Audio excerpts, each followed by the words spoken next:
이야, 이런 귀한 걸 지훈이 혼자 먹게 할 순 없죠.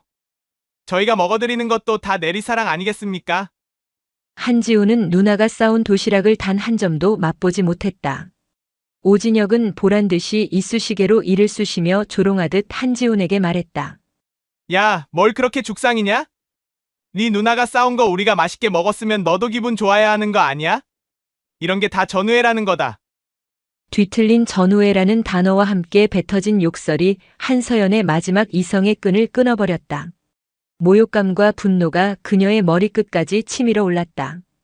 평생을 교양과 품위를 지키며 살아온 그녀였지만 동생이 눈앞에서 짐승만도 못한 취급을 당하는 것을 더는 보고만 있을 수는 없었다.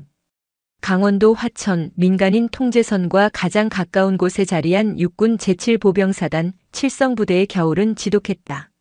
살을 애는 칼바람이 철책을 휘감을 때마다 짐승의 울음 같은 소리가 났고 내무반 창문에 성해가 아니라 얼음이 조각처럼 피어났다. 그 혹독한 공간 속에서 한지훈 이병은 그림자처럼 존재했다. 카이스트 재학 중에 입대했다는 사실은 자대 배치 첫날 이후로 아무런 의미가 없었다. 오히려 그것은 그의 발목을 잡는 족쇄가 되었다. 그의 과묵함, 불필요한 질문이나 변명을 하지 않는 태도, 그리고 무언가를 생각할 때 깊어지는 눈빛은 동물적인 서열 감각으로만 움직이는 무리에게는 오만함이자 무시로 해석되었다. 그리고 그 무리의 정점에는 오진혁 병장이 있었다. 오진혁은 이 부대의 무법자이자 살아있는 권력이었다.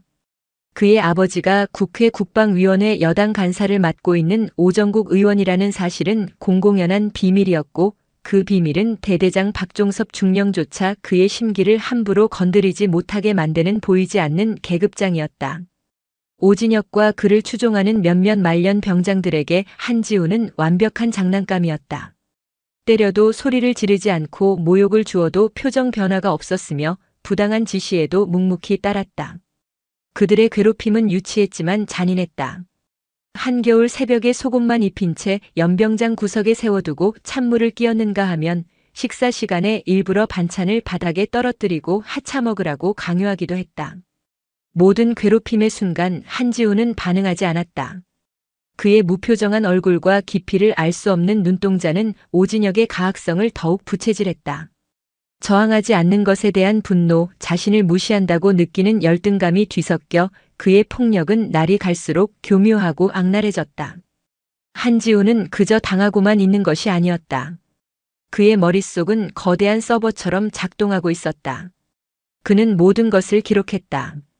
날짜, 시간, 장소, 가해자의 이름, 행위의 구체적인 내용, 그리고 그 행위를 보고도 못 본 척 눈을 감아버린 간부들의 이름과 직책까지. 그의 뇌는 차가운 분노를 연료 삼아 돌아가는 데이터베이스였다. 그는 복수를 꿈꾸지 않았다. 복수라는 감정적인 단어는 그의 계획에 어울리지 않았다. 그는 시스템 자체를 파괴하기 위한 가장 효율적인 알고리즘을 설계하고 있었다. 썩어 문드러진 뿌리를 도려내기 위해서는 가장 날카로운 메스가 필요했고 그는 기꺼이 그 메스가 될 준비를 하고 있었다. 어느 날 저녁 점호 시간 오진혁은 관물대에 기대 앉아 껄렁한 목소리로 한지훈을 불렀다. 야 한지훈, 너 내일 누나 면회 온다며? 한지훈이 조용히 그렇습니다라고 대답하자 오진혁은 음흉한 미소를 지으며 주변 패거리들을 둘러보았다. 이야, 우리 지훈이 누나는 얼마나 예쁠까? 카이스트 다니는 동생 둔 누나니까 엄청 똑똑하고 예쁘겠지? 안 그러냐? 주변에서 저질스러운 낄낄거림이 터져나왔다. 오진혁은 자리에서 일어나 한지훈의 어깨를 툭툭 치며 속삭였다. 누님한테 맛있는 거 많이 싸우시라고 해라. 어디 너 같은 패급 새끼 혼자 처먹을 생각 말고. 알았냐? 그리고 우리가 먼저 인사드릴 거니까 놀라지 말라고 전해드려. 원래 후임 가족한테는 선임들이 먼저 인사드리는 게 예의거든. 그것은 단순한 협박이 아니었다. 내일 벌어질 끔찍한 연극의 예고편이자 한 인간의 마지막 남은 자존심까지 철저하게 파괴하겠다는 선전포고였다. 한지훈은 대답 대신 작게 고개를 끄덕였다. 그의 순종적인 태도에 만족한 오진혁은 의기양양하게 돌아섰다. 그 누구도 심지어 오진혁 자신도 알지 못했다. 자신이 방금 거대한 계획의 마지막 방아쇠를 직접 당겼다는 사실을. 한지훈의 눈동자 깊은 곳에서 차가운 불꽃이 미세하게 타오르고 있었다. 모든 데이터는 입력되었고 이제 남은 것은 실행뿐이었다. 오진혁 병장은 불안했다. 그의 모든 행동, 과시적인 폭력과 거들먹거림은 사실 깊은 불안과 열등감의 발로였다. 그는 아버지가 없으면 자신은 아무것도 아니라는 사실을 누구보다 잘 알고 있었다. 군대에 와서까지 아버지의 후광에 기댈 수밖에 없는 자신의 처지가 비참했고 그 비참함을 감추기 위해 그는 더욱 악랄하게 약자를 짓밟았다. 특히 한지훈은 그의 가장 아픈 곳을 건드리는 존재였다. 자신처럼 배경에 의지하지 않고도 스스로 빛나는 부류의 인간. 그런 인간에 대한 증오가 그의 모든 행동의 근원이었다. 그날 밤 오진혁은 몰래 생활관을 빠져나와 행정반 공중전화로 아버지 오정국 의원에게 전화를 걸었다. 수화기 너머로 들려오는 아버지의 목소리는 언제나처럼 권위와 짜증이 뒤섞여 있었다. 무슨 일이냐? 이 시간에. 아버지 접니다. 진혁입니다. 알아. 용건만 간단히 해라. 바쁘다. 아니, 그냥 잘 지내시는지 궁금해서 전화드렸습니다. 오진혁은 비굴하게 목소리를 깔았다. 군대 밖에서는 상상도 할 수 없는 모습이었다. 끊는다. 쓸데없는 소리 할 거면 전화하지 마. 사고나 치지 말고 조용히 있다가 나와. 아버지, 저 부탁이 하나 있습니다. 오진혁은 어렵게 입을 뗐다. 이번에 유격 훈련 있는데 그거 좀 뺄 수 없을까요? 허리가 좀 안 좋은 것 같아서. 수화기 너머에서 깊은 한숨 소리가 들려왔다. 한심한 놈. 그런 것까지 내가 신경 써야겠냐? 대대장한테 얘기해놨으니까 알아서 구슬리든 협박을 하든 내가 처리해. 귀찮게 하지 마라. 전화는 일방적으로 끊겼다. 오진혁은 차갑게 식은 수화기를 든 채 잠시 서 있었다. 아버지에게 그는 자랑스러운 아들이 아니라 귀찮고 한심한 짐일 뿐이었다. 비참함이 온몸을 휘감았다. 그는 주먹을 꽉 쥐었다. 이 더러운 기분을 풀 대상이 필요했다. 그리고 내일 완벽한 대상이 제 발로 찾아올 터였다. 한지훈과 그의 누나. 그는 내일의 계획을 머릿속으로 그리며 음산하게 웃었다.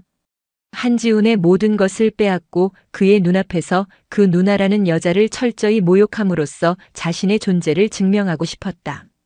한편 대대장 박종섭 중령은 자신의 집무실에서 착잡한 표정으로 서류를 뒤적이고 있었다. 그는 오진혁이라는 폭탄을 안고 있는 자신의 처지가 불안했다. 오정국 의원의 압력으로 오진혁이 저지르는 온갖 비위들을 눈감아주고 있었지만 언제 터질지 모르는 시한폭탄을 관리하는 것은 피말리는 일이었다. 그는 한지훈 이병의 존재도 알고 있었다. 카이스트 출신의 수재가 왜 저렇게 당하고만 있는지 의아했지만 긁어부스럼을 만들고 싶지 않았다. 오진혁만 무사히 전역시키면 모든 것이 끝난다고 그는 스스로를 위안했다. 그는 오진혁과 한지훈 사이에 흐르는 위험한 기류를 감지하고 있었지만 애써 외면했다. 그의 침묵과 방관이 곧 닥쳐올 거대한 재앙의 자양분이 되고 있다는 사실을 그는 깨닫지 못하고 있었다. 아니, 어쩌면 알면서도 모른 척하고 싶은 것인지도 몰랐다. 군인의 명예와 양심보다는 자신의 안위와 진급이 더 중요했기 때문이다. 내일 한지훈 이병의 면회가 있다는 보고를 받았을 때도 그는 그저 별일 없어야 할 텐데라고 중얼거릴 뿐이었다. 서울 용산구 한남동의 고급 빌라. 대한민국 군 수뇌부들이 모여 사는 그곳의 아침은 고요하고 평온했다. 한서연은 이른 새벽부터 일어나 주방에서 분주하게 움직였다. 그녀는 대한민국 육군 제2군단장 윤태성 중장의 아내였지만 오늘만큼은 그저 사랑하는 동생의 첫 면회를 가는 평범한 누나이고 싶었다. 최고급 유기농 한우, 완도에서 직송한 활전복, 새벽 시장에서 직접 고른 신선한 채소들이 그녀의 손에서 먹음직스러운 음식으로 변해갔다. 동생이 가장 좋아하던 갈비찜 정성껏 부친 삼색전, 갓 무친 잡채와 싱싱한 과일까지. 밤새 한숨도 자지 못했지만 그녀의 얼굴에는 피곤한 기색 대신 설렘과 애정이 가득했다. 남편 윤태성 군단장은 그런 아내의 뒷모습을 안쓰럽게 바라보았다. 그는 수만 명의 장병을 호령하는 강철 같은 지휘관이었지만 아내와 처남 문제 앞에서는 한없이 부드러운 남편이자 형이었다. 그렇게까지 안 해도 될 텐데.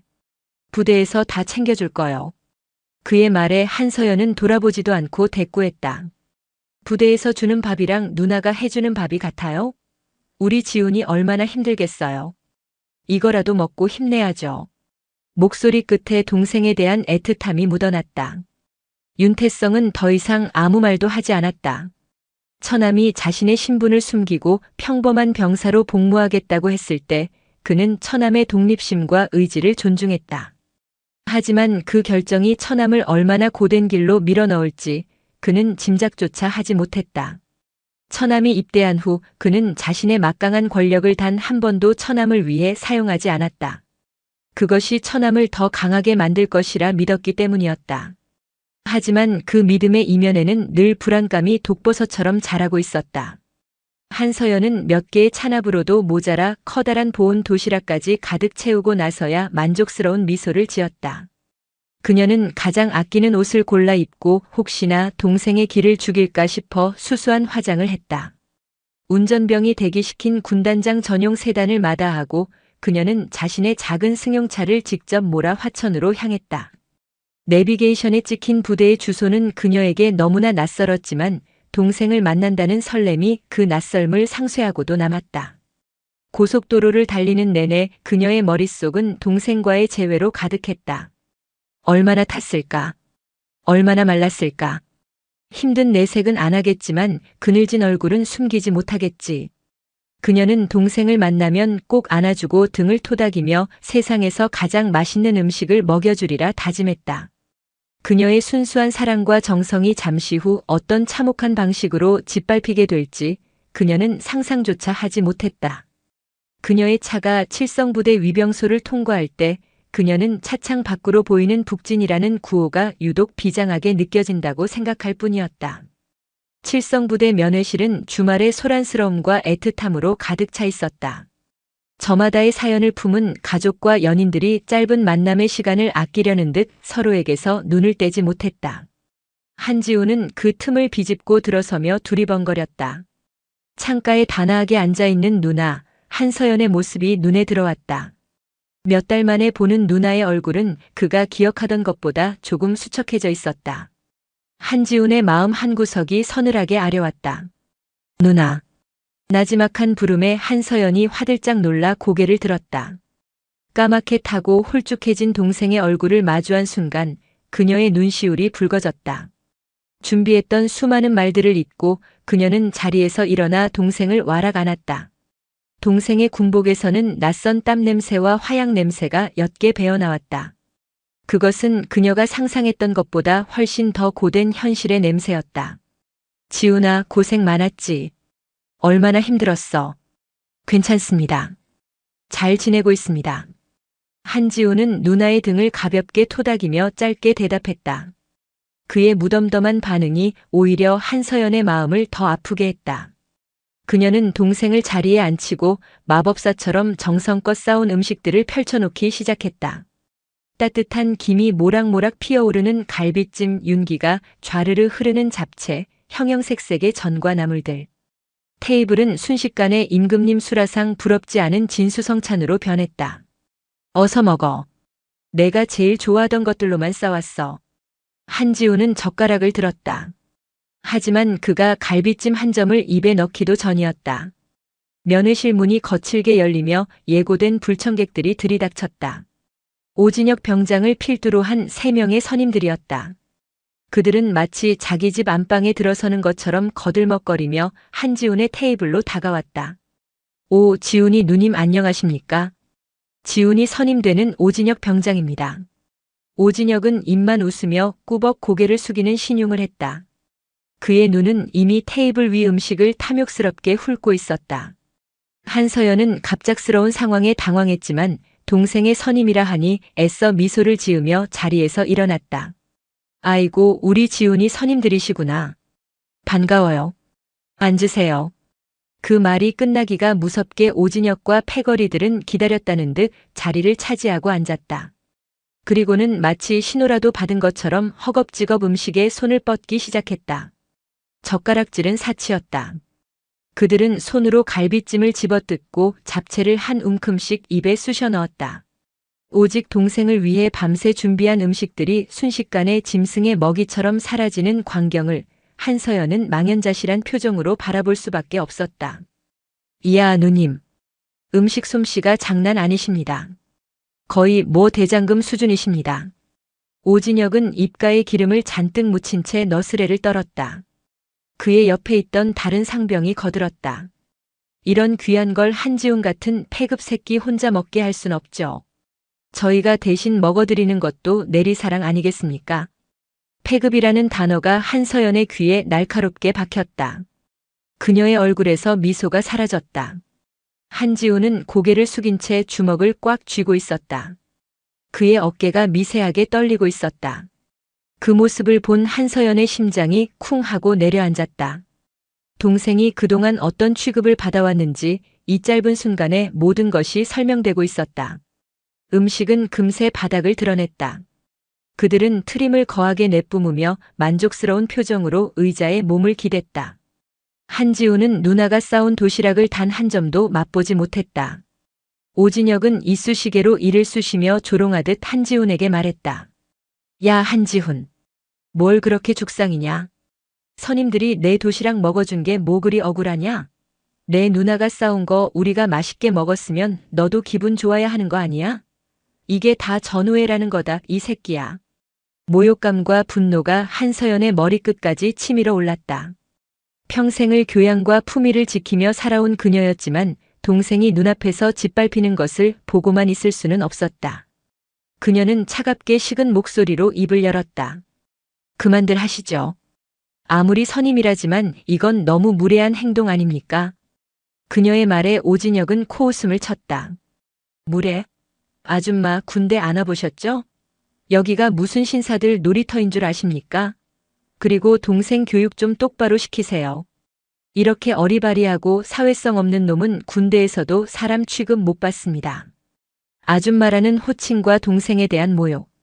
그것이 한서연의 이성의 끈을 끊어버렸다. 그녀는 자신도 모르게 자리에서 벌떡 일어났다. 그리고 모든 힘을 실어 오진혁의 뺨을 향해 손을 휘둘렀다. 짝! 면회실 전체를 울리는 날카로운 파열음. 오진혁의 고개가 거칠게 돌아갔다.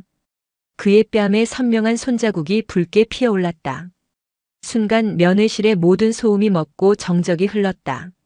오진혁은 잠시 상황을 파악하지 못하다가 이내 지옥에서 올라온 악귀처럼 얼굴을 구기며 한서연에게 달려들려 했다. 이 미친 여자가 지금 누굴 쳐? 군인 폭행이야 이거. 욕설과 고함이 면회실을 뒤흔들었다. 패거리들이 오진혁을 말리는 척하며 상황을 더욱 험악하게 몰아갔다. 오진혁은 한서연을 향해 손가락질하며 악을 썼다. 내 동생, 내가 이 부대에서 제대로 한번 밟아줄게. 오늘부터 잠은 다 잤다고 전해. 내가 어떻게 하는지 똑똑히 지켜보라고. 협박적인 발언이 그녀의 심장을 비수처럼 찔렀다. 공포와 분노로 몸이 떨려왔다. 바로 그때였다. 소란을 듣고 달려온 면회실 관리 간부가 문을 박차고 들어왔다. 갓 임관한 듯 앳되어 보이는 이진우 소위였다. 무슨 소란입니까? 이진우 소위는 험악한 분위기를 보고 당황하다가 분노에 찬 오진혁 병장과 창백하게 굳은 한서연을 번갈아 보았다. 그러던 그의 눈이 한서연의 얼굴을 확인한 순간 믿을 수 없다는 듯이 커졌다. 그는 몇 번이고 눈을 비볐다. 그리고는 모든 것을 내던진 사람처럼 허리를 꺾어 숙이며 외쳤다. 사모님 아니십니까? 소위의 외침에 면회실의 모든 시선이 집중되었다. 오진혁의 고함도 패거리들의 거들먹거림도 순간 멈췄다. 사모님이라는 단어는 군대에서 특별한 의미를 가졌다. 특히 일개 소위가 저토록 경악하며 예를 갖추는 대상이라면 그 무게는 상상을 초월했다. 소위는 거의 울상이 된 얼굴로 한서연에게 다시 한번 경례를 붙였다.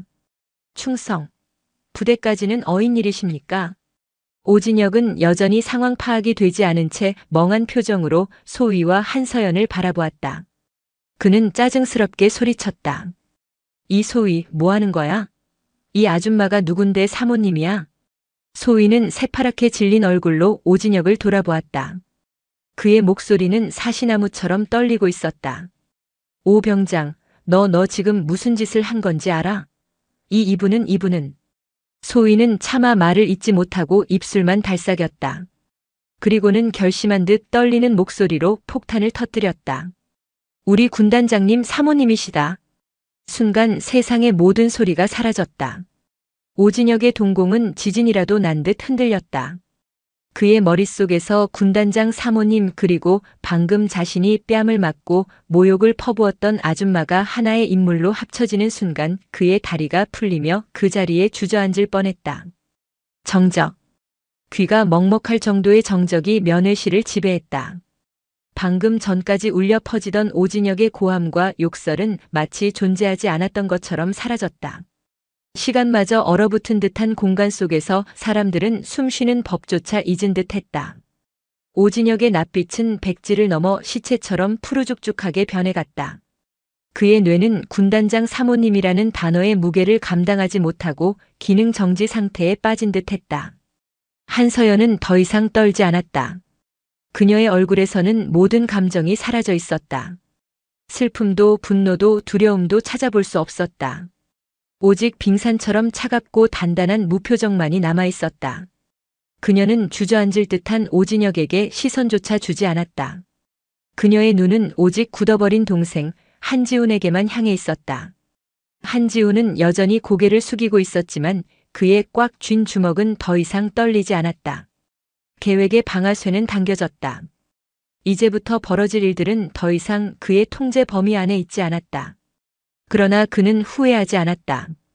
이 썩어 빠진 고름을 터뜨리기 위해서는 가장 사랑하는 사람의 손에 피를 묻히는 극약 처방이 필요했음을 그는 알고 있었다.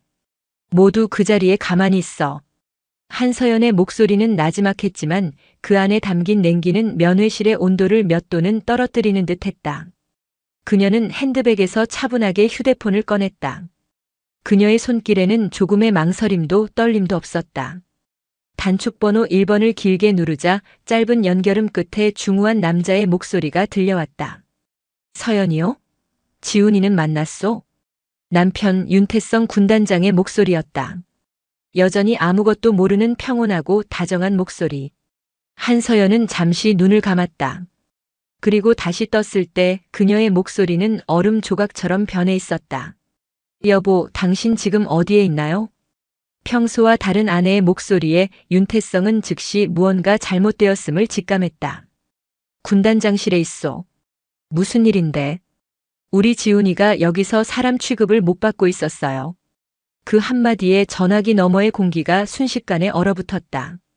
한서연은 조금의 과장도 감정도 섞지 않고 방금 벌어진 일들을 기계처럼 정확하게 전달하기 시작했다. 선임들이 동생의 도시락을 먹어치운 것, 동생을 폐급이라 조롱한 것, 그리고 자신에게 아줌마라 부르며 욕설을 하고 동생을 가만두지 않겠다고 협박한 것까지. 마지막으로 자신이 그 선임 병사의 뺨을 때렸다는 사실까지. 보고가 진행되는 동안 윤태성은 단 한마디도 하지 않았다. 전화기 너머에서는 그의 숨소리조차 들리지 않았다. 그것은 폭풍이 몰아치기 직전에 가장 깊고 무서운 고요함이었다. 이수연의 말이 끝나자 몇 초간의 침묵이 흘렀다. 그리고 마침내 윤태성의 목소리가 들려왔다.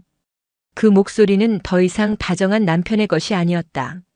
수만 명의 생사를 결정하는 야전 지휘관의 강철처럼 차갑고 비정한 목소리였다. 그 부대 이름이 뭐지? 육군 제7보병사단 칠성부대입니다. 이진우 소위가 옆에서 새파랗게 질린 얼굴로 속삭였다. 대대장 이름은 박종섭 중령입니다. 그리고 그 쓰레기 새끼 이름이 뭐라고 했지? 오진혁 병장입니다. 오진혁. 윤태성은 그 이름을 마치 사형 선고를 내리듯 나지막이 을조렸다. 전화기 너머로 그가 의자에서 일어나는 소리가 들렸다. 서연, 당신은 지금부터 아무것도 하지 말고 아무 말도 하지 말고 지훈이 곁에만 있어. 내가 지금 그리로 가지. 전화가 끊겼다. 그 순간부터 지옥의 문이 열리기 시작했다. 윤태성 군단장의 전화가 끊긴 순간 거대한 군 조직은 하나의 살아있는 유기체처럼 일사불란하게 움직이기 시작했다. 군단 사령부에 고요하던 주말 오후는 순식간에 전쟁 직전의 긴장감으로 가득 찼다.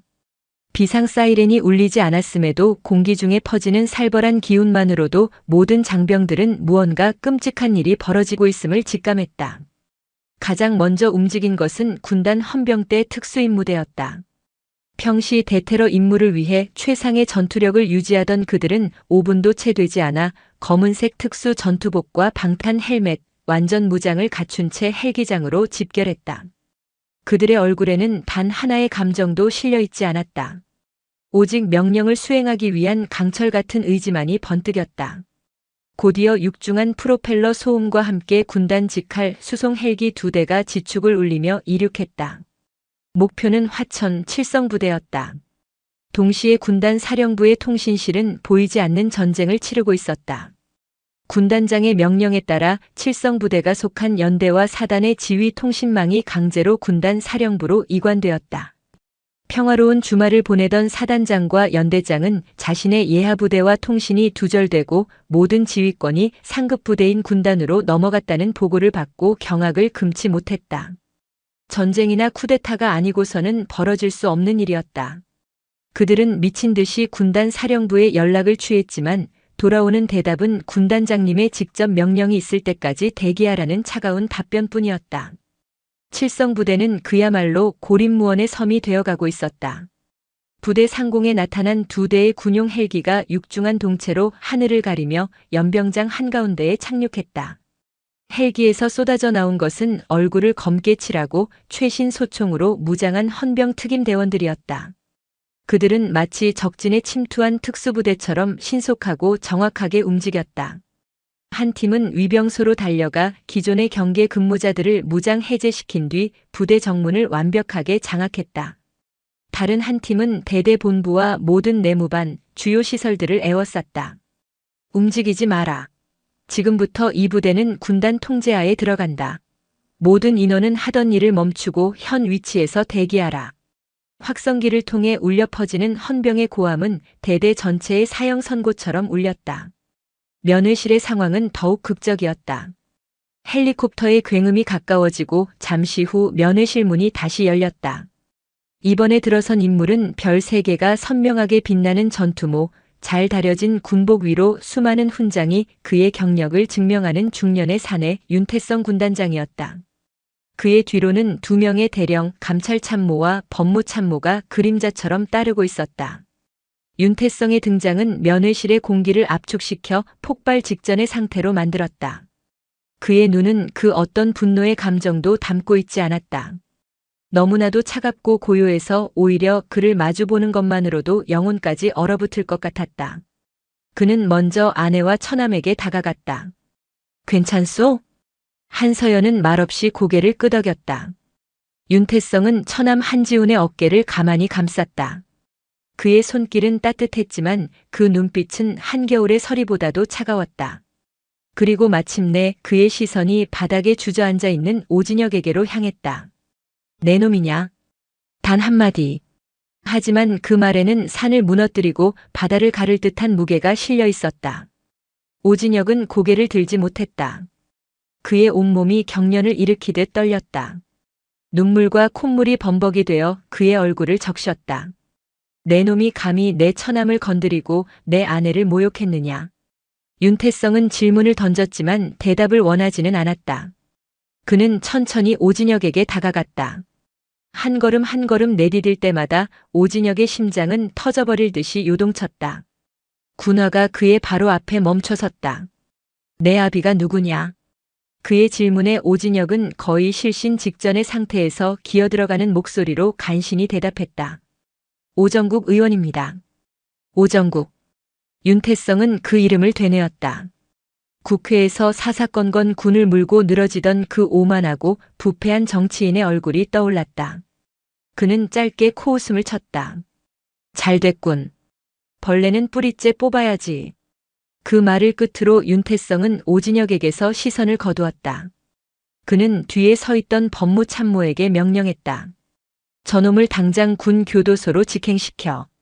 혐의는 상관 모욕, 협박, 군무 이탈 기도 등 적용할 수 있는 모든 죄목을 다 적용해. 정식 재판 절차 필요 없다. 군단장 직권으로 즉결 심판에 회부한다. 영창? 그런 안락한 곳으로 보낼 생각 마. 가장 어둡고 축축한 독방에 쳐넣어. 오늘부터 저놈에게 인간으로서의 권리는 없다. 법무참모가 경례를 붙이고 헌병들에게 손짓하자 육중한 체구의 헌병 2명이 다가와 오진혁의 양팔을 우악스럽게 잡아 일으켰다. 오진혁은 그제야 현실을 깨닫고 비명을 질렀다. 잘못했습니다. 군단장님, 제가 죽을 죄를 지었습니다. 한 번만 용서해 주십시오. 그의 처절한 외침은 그러나 강철로 된 성벽에 부딪히는 계란처럼 허무하게 부서졌다. 헌병들은 짐짝을 끌고 가듯 그를 면회실 밖으로 끌고 나갔다. 그의 두 패거리 역시 같은 신세가 되어 끌려나갔다. 이제 이 부대 안에서 벌어질 일은 오직 군단장 윤태성의 의지에 따라 결정될 것이었다. 외부의 그 어떤 압력도 그 어떤 힘도 이곳에 닿을 수 없었다. 이곳은 완벽하게 격리된 심판만을 위한 작은 왕국이 되었다. 모든 쓰레기들을 치운 뒤 면회실에는 다시 윤태성과 그의 가족, 그리고 이진우 소위만이 남았다. 윤태성은 그제야 가면을 벗은 듯 깊은 한숨을 내쉬며 아내와 처남에게 다가갔다. 그의 얼굴에는 군단장의 위험 대신 상처 입은 가족을 바라보는 가장의 고통과 슬픔이 어렸다. 그는 처남 한지훈의 앞에 섰다. 그리고는 아무 말 없이 동생의 군복에 묻은 먼지를 털어주었다. 그의 투박하지만 따뜻한 손길에 그동안 모든 감정을 억누르고 있던 한지훈의 눈시울이 처음으로 붉어졌다. 왜 말을 안 했어? 이렇게 힘들었으면서 왜 이 매형에게 단 한마디도 하지 않았느냐? 윤태성의 목소리가 가늘게 떨리고 있었다. 그것은 분노가 아닌 처남에 대한 미안함과 안타까움에서 비롯된 떨림이었다. 매형께 폐를 끼치고 싶지 않았습니다. 그리고 제 힘으로 이겨내고 싶었습니다. 한지훈의 대답에 윤태성은 말을 잇지 못했다. 자신이 쌓아올린 모든 명예와 권력이 정작 가장 사랑하는 가족 하나 지켜주지 못했다는 자괴감이 그의 어깨를 무겁게 짓눌렀다. 한서연은 조용히 남편과 동생의 모습을 지켜보며 눈물을 훔쳤다. 윤태성은 처남을 잠시 바라보다가 이내 결심한 듯 단호한 표정을 지었다. 지훈아, 오늘부로 너는 이 부대를 떠난다. 당장 군단 본부로 복귀시킨다. 내 곁에 두고 다시는 이런 험한 꼴을 당하지 않게 할 것이다. 그것은 동생을 지키려는 형의, 처남을 아끼는 매형의 절박한 외침이었다. 그러나 그 순간 한지훈은 고개를 들었다. 그의 붉어진 눈에는 눈물 대신 매형의 예상과는 전혀 다른 강하고 단호한 빛이 서려 있었다. 매형 안 됩니다. 한지훈의 단호한 거절에 윤태성은 물론 한서연마저 놀란 표정을 지었다. 저는 이 부대를 떠날 수 없습니다. 아니, 떠나지 않겠습니다. 그의 목소리는 작았지만 그 안에 담긴 의지는 그 누구도 꺾을 수 없을 만큼 단단했다. 그게 무슨 말이냐? 이 지옥 같은 곳에 더 있겠다는 말이냐? 네, 매형. 제가 시작한 일입니다. 그리고 아직 끝나지 않았습니다. 한지훈의 눈이 깊고 차갑게 빛났다. 그 눈빛은 모든 것을 알고 있다는, 그리고 이제부터 진짜 전쟁을 시작하겠다는 선언과도 같았다. 분노에 휩싸여 있던 윤태성은 그제야 처남의 눈빛 속에 숨겨진 거대한 계획의 편린을 발견하고는 숨을 삼켰다. 처남의 침묵은 단순한 인내가 아니었다.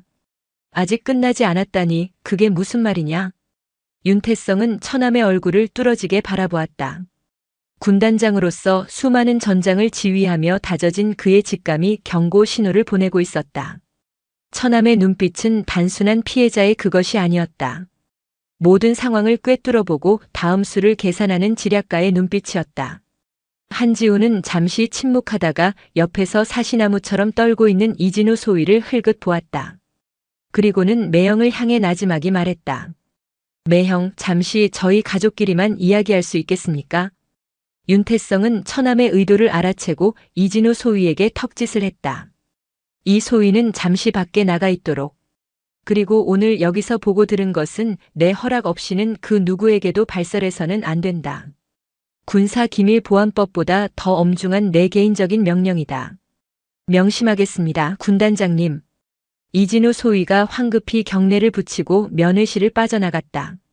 문이 닫히고 마침내 세 가족만이 남게 되자 한지우는 감춰왔던 이야기들을 꺼내놓기 시작했다. 그의 입에서 나오는 이야기들은 윤태성과 한서연이 상상했던 단순한 괴롭힘의 차원을 넘어선 것이었다. 매형, 오진혁은 이 부패의 끝이 아니라 시작일 뿐입니다. 그는 그저 가장 시끄럽게 짖는 개에 불과해요. 한지우는 지난 몇 달간 자신이 겪고 보고 들었던 모든 것들을 털어놓았다. 오진혁이 그의 아버지인 오정국 의원의 권력을 등에 업고 왕처럼 군림하며 온갖 부조리를 저지른 것, 그리고 대대장 박종섭 중령이 이를 알면서도 묵인한 것을 넘어 오히려 오진혁을 비호하며 그 대가로 오 의원으로부터 인사청탁이나 각종 편의를 제공받았다는 정황까지. 이 부대는 썩었습니다. 뿌리부터요. 오진혁 같은 금수저들은 이곳에서 병역 의무를 이행하는 것이 아니라 간부들을 하인처럼 부리며 자신들만의 왕국을 건설합니다. 그 과정에서 저처럼 아무런 배경이 없는 일반 병사들은 그들의 놀이개나 스트레스 해소용 샌드백으로 전락하고요. 그의 설명은 냉정하고 논리정연했다.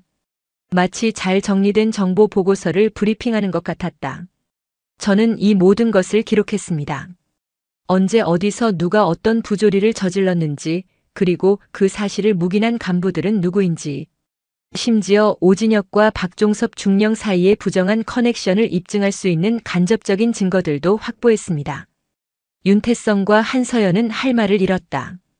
동생이 그저 묵묵히 고통을 감내하고 있는 줄로만 알았는데 그 침묵의 시간 동안 동생은 홀로 거대한 적과 싸울 준비를 하고 있었던 것이다. 오늘 누나의 면회는 죄송하지만 제가 계획한 마지막 단계였습니다. 한지우는 고개를 숙이며 누나 한서연에게 사죄했다.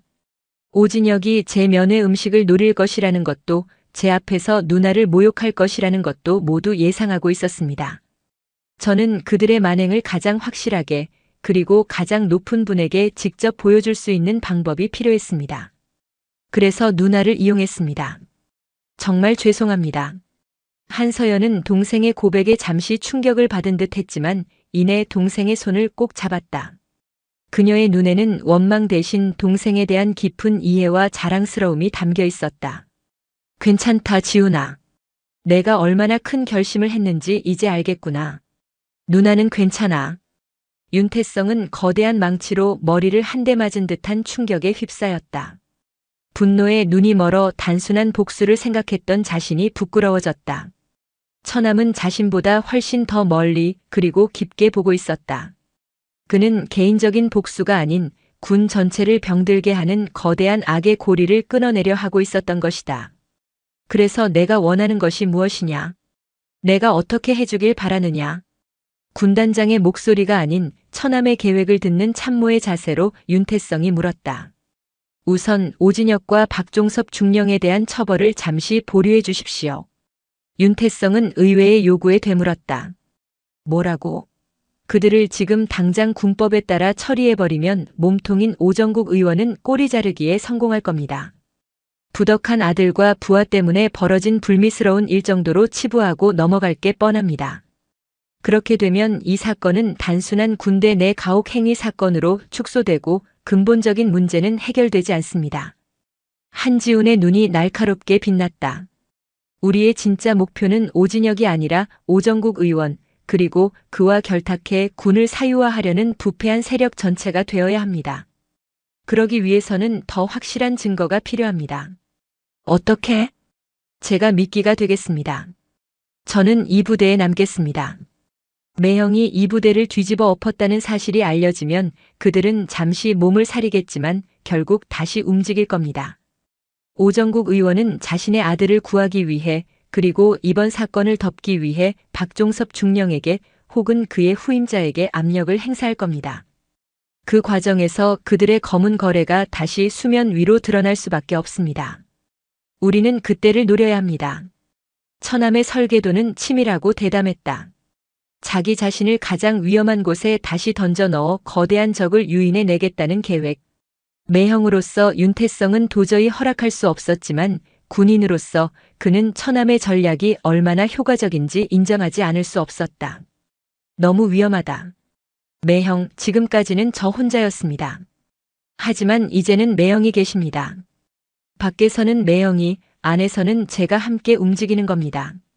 매형은 군단 전체를 동원한 특별감찰을 명분으로 이 부대를 계속 감시하고 압박하며 그들의 숨통을 조여주십시오. 저는 안에서 그들의 움직임을 파악하고 결정적인 증거를 찾아내겠습니다. 윤태성은 한참 동안 처남의 얼굴을 바라보았다. 나약한 피해자라고만 생각했던 처남이 어느새 자신과 어깨를 나란히 하고 거대한 전쟁을 지휘하는 장수가 되어 있었다. 그는 마침내 결심을 굳혔다. 좋다. 내 뜻대로 하겠다. 하지만 조건이 있다. 너의 안전을 확보할 최소한의 장치는 마련해야겠다. 그들의 계획은 즉시 실행에 옮겨졌다. 윤태성은 오정국 의원의 전화를 기다리지 않고 먼저 걸었다. 수화기 너머의 오 의원은 처음에는 고압적이었지만 윤태성이 자신의 아내와 처남이 당한 일을 낮은 목소리로 응조리자 금세 태도를 바꿨다. 윤 장군, 내 아들놈이 큰 실수를 한 것은 맞습니다.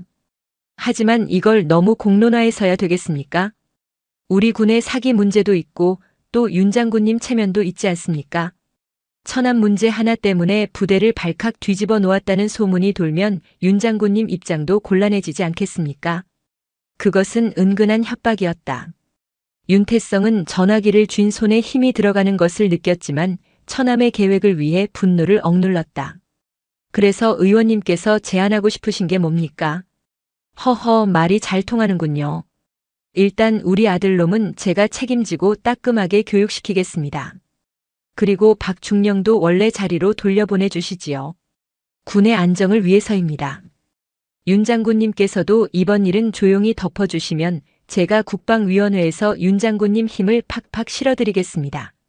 내년 장군 진급 심사 때도 더러운 거래였다.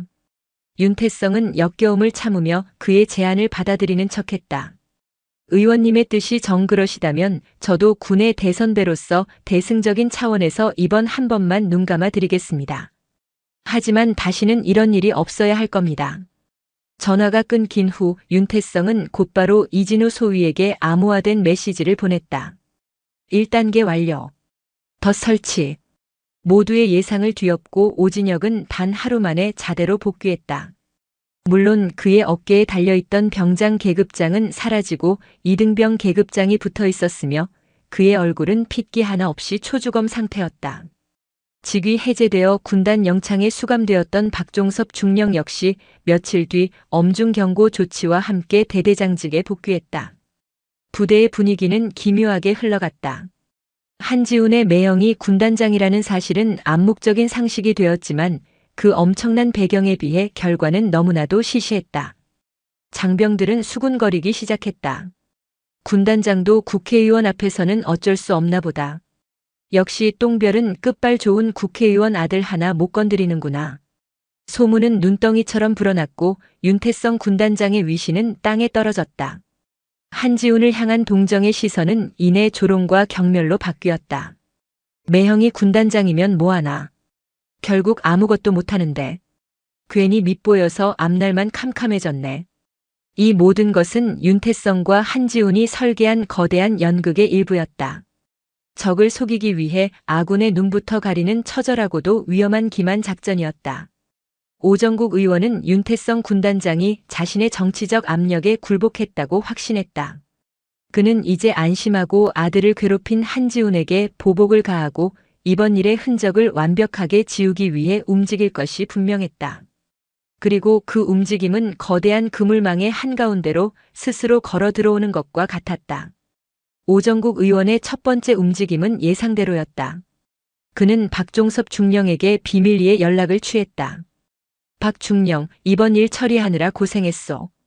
내가 빚을 한 번 졌네. 아닙니다, 의원님. 제가 의원님과 선우 학생을 제대로 보필하지 못해 벌어진 일입니다. 박종섭은 납작 엎드렸다. 그는 이번 일로 자신의 군 생활이 끝났다고 생각했지만 오 의원의 도움으로 기사회생하자 그에게 더욱더 깊은 충성을 맹세하게 되었다. 됐고 본론만 말하지. 그 한지훈이라는 놈 군단장 처남이라시고 아주 콧대가 하늘을 찌르겠구만. 놔두면 안 돼. 앞으로 내 아들 선우군 생활 편하게 하려면 그리고 박중령의 앞길도 생각한다면 그놈을 제대로 밟아놔야 해. 다시는 고개도 못 들게. 하지만 군단장님께서 윤태성? 허 양반 이제 아무것도 못해. 이번 일로 자기가 얼마나 무력한지 깨달았을걸. 자네는 내 말만 들으면 돼. 내가 뒤를 다 봐줄 테니 알아서 사고가 나게 처리해. 훈련 중에 발을 헛디디든 아니면 정신적으로 문제가 있는 놈으로 만들어서 다른 부대로 보내버리든 방법은 자네가 더 잘 알 거 아니야. 박종섭의 눈이 번뜩였다. 이것은 위기를 기회로 만들 절호의 찬스였다. 군단장의 처남을 성공적으로 처리한다면 오 의원의 절대적인 신임을 얻게 될 것이고 그의 군 생활은 탄탄대로를 걷게 될 것이었다. 그날 이후 부대에서 한지훈을 향한 보이지 않는 압박이 시작되었다. 박종섭 중령은 직접 나서지 않았다. 대신 그는 한지훈과 사이가 좋지 않은 다른 선임들을 교묘하게 부추겼다.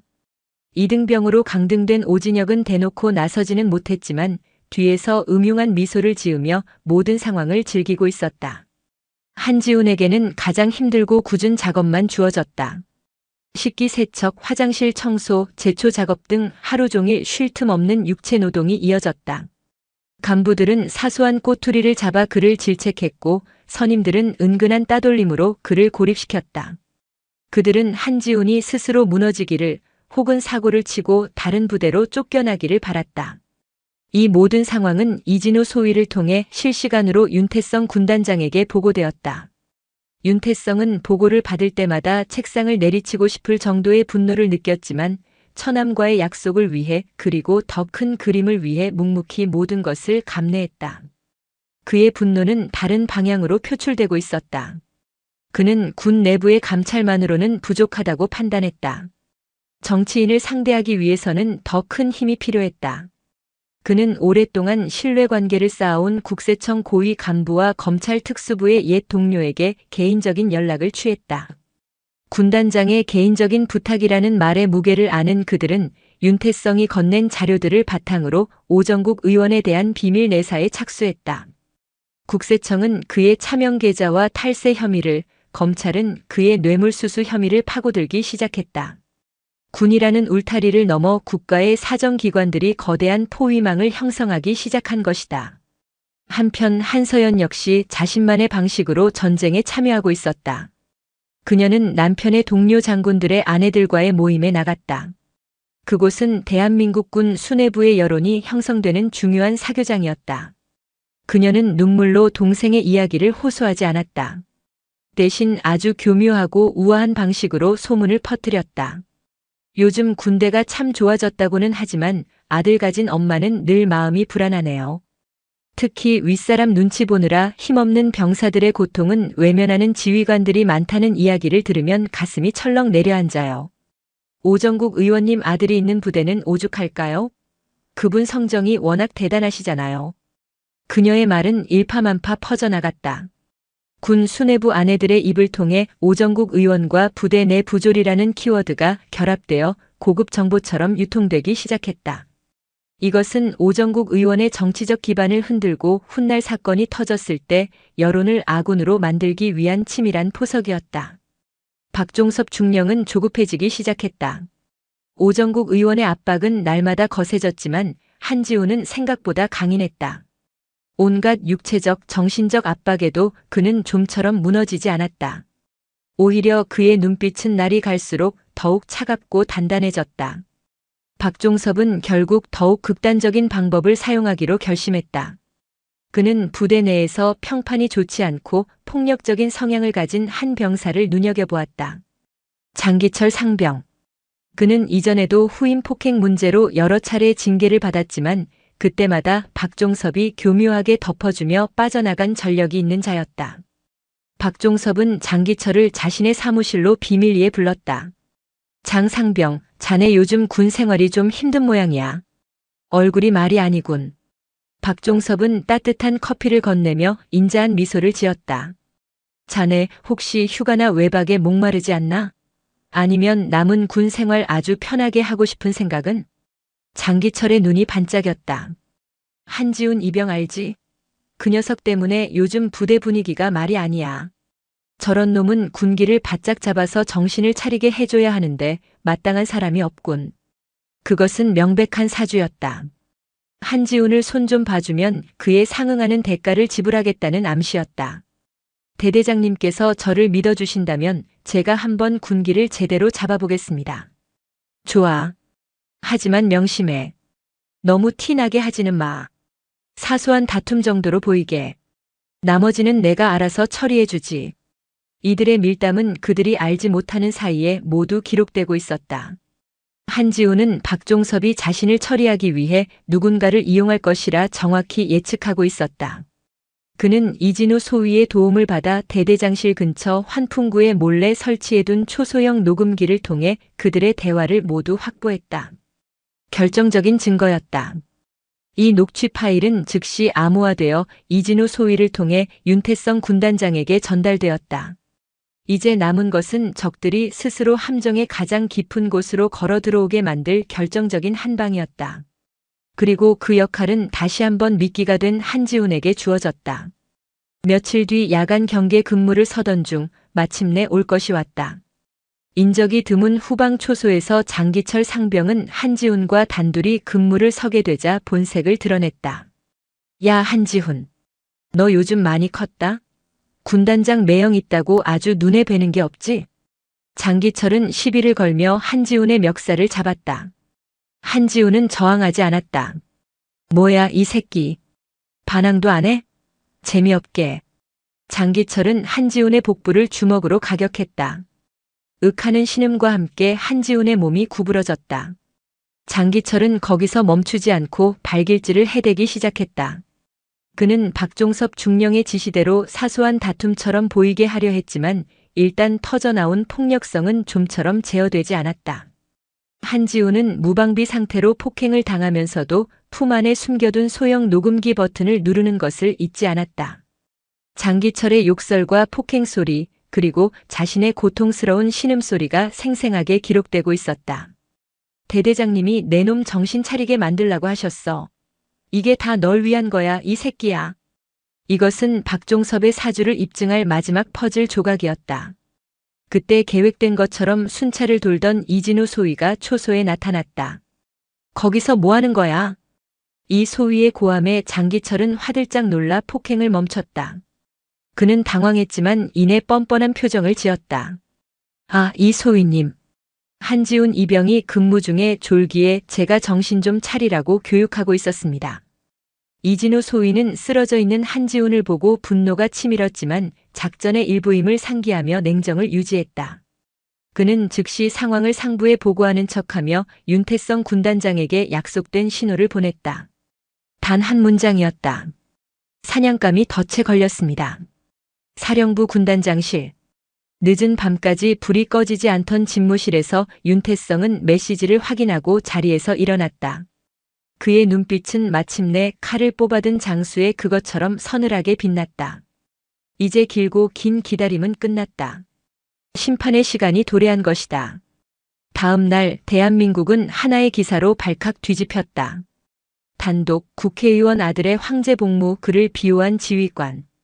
비리로 얼룩진 육군 7사단 칠성부대의 진실.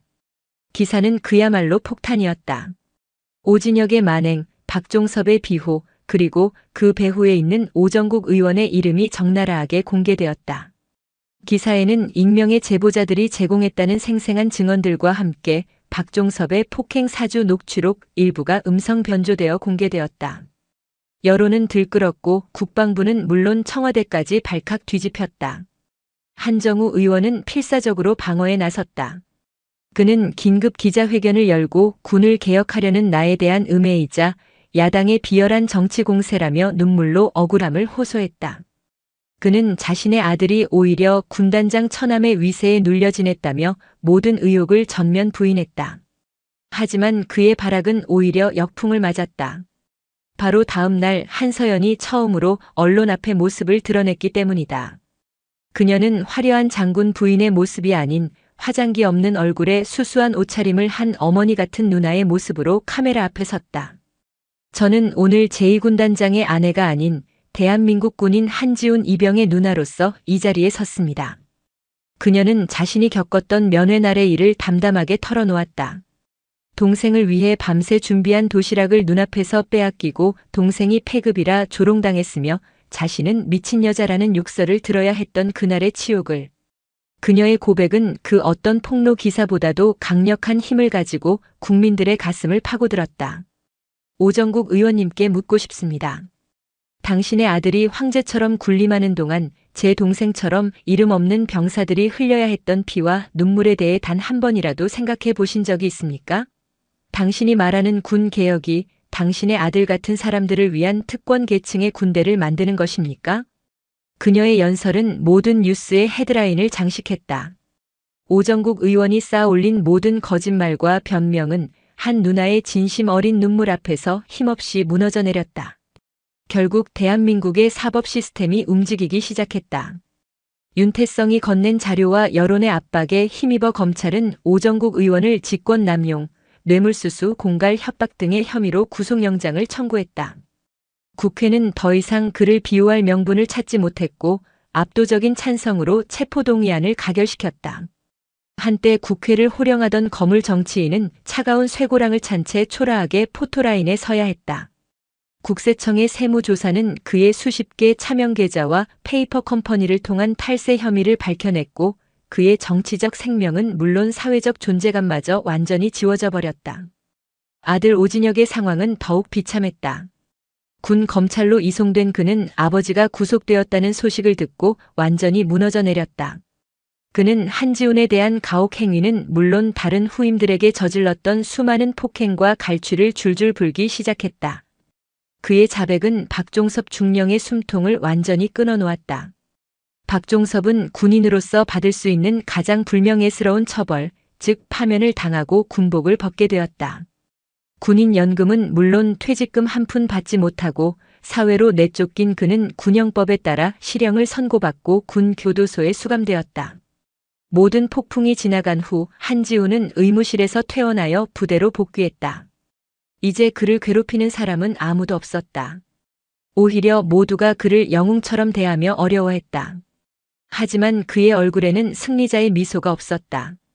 그날 저녁 한지훈은 대대 전 장병이 모인 저녁 점호 시간에 자발적으로 연단에 섰다. 마이크를 잡은 그는 그동안 침묵으로 일관했던 자신의 입을 처음으로 열었다. 많은 분들이 저를 영웅이라고 생각하실지도 모르겠습니다. 하지만 저는 영웅이 아닙니다. 저는 그저 운이 좋았을 뿐입니다. 제 매형이 군단장이었기 때문에 저는 이 싸움에서 이길 수 있었습니다. 하지만 만약 제 매형이 군단장이 아니었다면 어떻게 되었을까요? 그의 질문이 강당에 울려 퍼졌다. 제가 여러분과 달랐던 것은 단 하나, 군단장 처남이라는 배경뿐이었습니다. 저는 오진혁이 원망스럽습니다. 박종섭 중령도 오정국 의원도 용서할 수 없습니다. 하지만 솔직히 말하면 저는 그들보다 더 무서웠던 것이 있습니다. 바로 여러분의 침묵입니다. 제가 화장실에서 맡고 있을 때, 창고에 갇혀 있을 때 여러분은 무엇을 했습니까?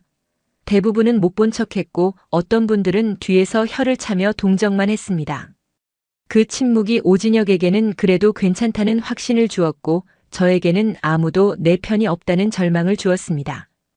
여러분 한 명 한 명은 선량한 사람일지 몰라도 여러분의 침묵이 모여 결국 오진혁이라는 괴물을 만들어낸 공범이 된 것입니다. 강당에는 무거운 침묵이 흘렀다. 누구도 박수를 치지 못했다.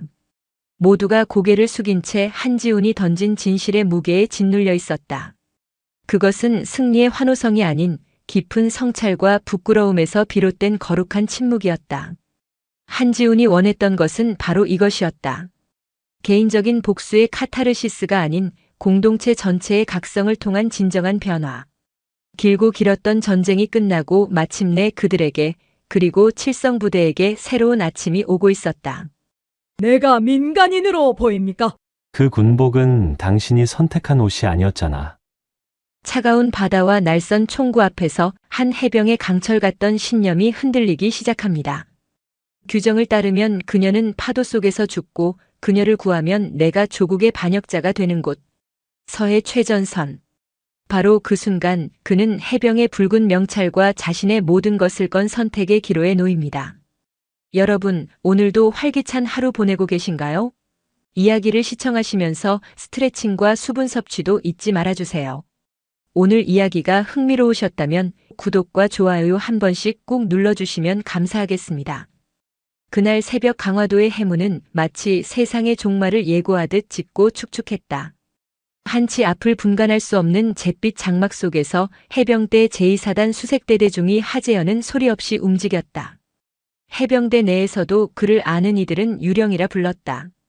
발소리를 죽이고 흔적을 지우며 적의 숨통을 끊는데 특화된 인간 병기. 그의 감각은 맹수의 그것처럼 날카로웠고 그의 심장은 조국 수호라는 단 하나의 목표를 위해 단련된 강철 엔진과도 같았다. 여마를 사이에 두고 불과 수백 미터 넘어 칠흑 같은 어둠에 잠긴 북녘 땅을 응시하며 그는 매복 지점에 몸을 뉘었다. 곁에는 그의 팀원이자 이 부대 최고의 저격수인 강태식 중사가 숨을 죽이고 있었다. 강 중사는 산전수전 다 겪은 베테랑 부사관으로 규정과 원칙을 신처럼 떠받드는 냉혈한이었다. 중위님, 레이더에 잡혔던 표적 소실됐습니다. 중국 어선놈들 쓰레기이거나 해무 때문에 생긴 난반사 같습니다. 강 중사의 나직한 목소리에 재현은 고개를 저었다. 그의 동물적인 감각이 경고음을 울리고 있었다. 이건 단순한 허상이 아니었다. 파도 소리에 섞여 들어오는 미세한 이질감, 비릿한 바다 냄새에 섞인 희미한 디젤류 냄새. 무언가 다가오고 있었다. 아니다. 계속 주시해. 뭔가 있어. 몇 분이나 흘렀을까. 해무가 바람에 찢겨나가는 찰나의 순간 재현의 야간 투시경에 무언가 들어왔다. 동력 없이 파도에 떠밀려오는 작은 목선. 레이더에도 잡히지 않을 만큼 작고 낡은 배였다. 하지만 이상했다. 어선이라고 하기엔 그물도 조명도 없었다. 마치 관처럼 죽음을 싣고 표류하는 유령선 같았다. 강 중사, 어모해. 내가 접근한다. 위험합니다. 정체불명의 선박입니다. 규정대로라면 즉시 사격 경고 후 격침시켜야 합니다. 너무 가까워. 그리고 저건 위협이 아니라 조난으로 보인다. 내 판단을 따라. 재현의 단호한 목소리에 강 중사는 불만스러운 표정으로 총의 개머리판을 어깨에 견착했다. 재현은 소총을 든 채 갯벌을 가로질러 소리 없이 배로 다가갔다. 가까워질수록 역겨운 냄새가 코를 찔렀다. 바닷물과 기름 그리고 피가 뒤섞인 냄새였다. 배 안을 들여다본 순간 재현은 숨을 멈췄다. 낡은 돛대에 손목이 밧줄로 거칠게 묶인 채 한 여인이 쓰러져 있었다. 짙은 회색의 북한군 군복. 하지만 군복은 갈기갈기 찢겨 있었고 드러난 팔뚝과 목덜미에는 끔찍한 폭행의 흔적이 가득했다. 옆구리는 무언가에 깊게 찔린 듯 검붉은 피로 흥건했다. 그녀는 사람이 아니라 도살 직전의 짐승처럼 보였다. 포로인가? 아니면 처형 직전에 탈출한 건가? 재현의 머릿속이 복잡하게 얽혔다. 그 순간 거친 파도가 목선을 해안의 날카로운 암초 쪽으로 밀어붙이기 시작했다. 이대로 두면 몇 분 안에 배는 산산조각 나고 여자는 익살터였다. 중위님, 저 배 암초에 부딪힙니다. 그냥 두시지 말입니다. 강 중사의 외침이 들렸다. 그의 말은 냉정했다. 규정상 저 여인은 적이었다. 적의 생사까지 해병이 책임질 의무는 없었다. 하지만 재현의 눈에는 이념도 국경도 보이지 않았다. 다만 죽어가는 한 인간의 처절한 모습만이 망막에 박혔다. 젠장. 재현은 소총을 갯벌에 던지고 망설임 없이 차가운 바닷물로 뛰어들었다. 얼음장 같은 물이 온몸의 근육을 마비시켰지만 그는 이를 악물고 배로 헤엄쳐갔다. 그는 군용 대검으로 여자의 손목을 묶은 밧줄을 끊고 그녀의 몸을 들쳐 업었다. 그리고 온 힘을 다해 해안으로 빠져나왔다. 그가 무트로 올라서는 순간 등 뒤에서 콰직 하는 굉음과 함께 목선이 암초에 부딪혀 박살났다. 재현은 거친 숨을 몰아쉬며 여자를 모래 위에 눕혔다. 맥박은 거의 잡히지 않았고 몸은 얼음장처럼 차가웠다. 그는 즉시 자신의 방탄조끼와 전투복 상의를 벗어 여자의 몸을 감싸고 군용 구급낭에서 압박붕대를 꺼내 상처를 지혈하기 시작했다. 그의 완벽했던 군인으로서의 이성은 마비된 지 오래였다. 오직 사람을 살려야 한다는 원초적인 본능만이 그의 몸을 움직였다. 그의 필사적인 응급처치에 여자의 눈꺼풀이 파르르 떨리더니 희미하게 눈을 떴다. 텅 빈 잿빛 눈동자가 재현의 얼굴을 담았다. 그녀의 파랗게 질린 입술이 힘겹게 열렸다. 살려달라는 애원일까 아니면 마지막 유언일까. 재현이 숨을 죽이고 귀를 기울였다. 백사. 의미를 알 수 없는 한마디.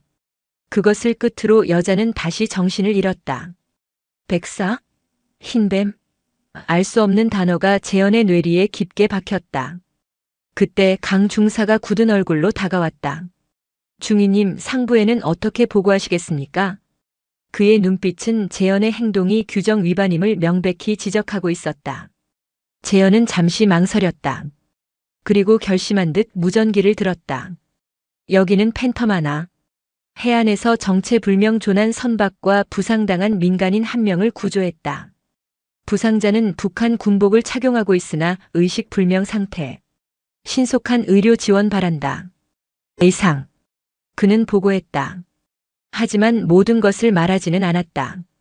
여자가 밧줄에 묶여 있었다는 사실과 마지막에 남긴 백사라는 기묘한 단어는 그의 마음속에 비밀로 묻었다. 완벽한 군인이었던 유령 하재현.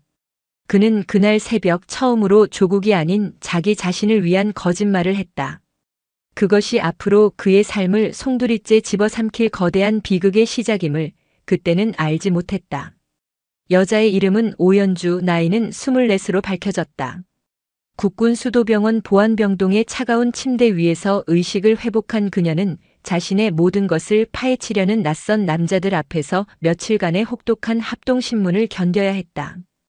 국정원과 방첩사 그리고 해병대 헌병까지 가세한 신문팀은 그녀를 잠재적 위협, 고도로 훈련된 난파 공작원으로 간주했다. 하재현 중위 역시 매일같이 신문 과정에 배석해야 했다. 그녀를 처음 발견한 목격자이자 규정을 어기고 그녀를 구조한 책임자로서 그의 모든 행동과 판단은 감시의 대상이 되었다. 그는 침묵 속에서 날카로운 질문의 칼날이 연주의 영혼을 헤집는 것을 지켜봐야만 했다. 옆구리의 자상은 누가 낸 겁니까? 탈출 과정에서 교전이라도 있었습니까? 방첩사 소속의 최영준 소령이 집요하게 물었다. 그는 인간의 감정을 배제한 채 오직 팩트와 논리만으로 상대를 압박하는 유형의 수사관이었다. 연주는 대답 대신 마른 입술을 깨물었다. 그녀의 시선은 잠시 재현에게 머물렀다가 이내 창밖에 흐린 하늘로 향했다. 짐승에게 물린 상처입니다. 짐승이라니요? 구체적으로 말하십시오. 사람이 낸 상처 아닙니까? 사람의 탈을 쓴 짐승이었습니다. 연주의 대답은 신문실의 공기를 얼어붙게 만들었다. 그녀는 더 이상 변명하거나 동정을 구하지 않았다.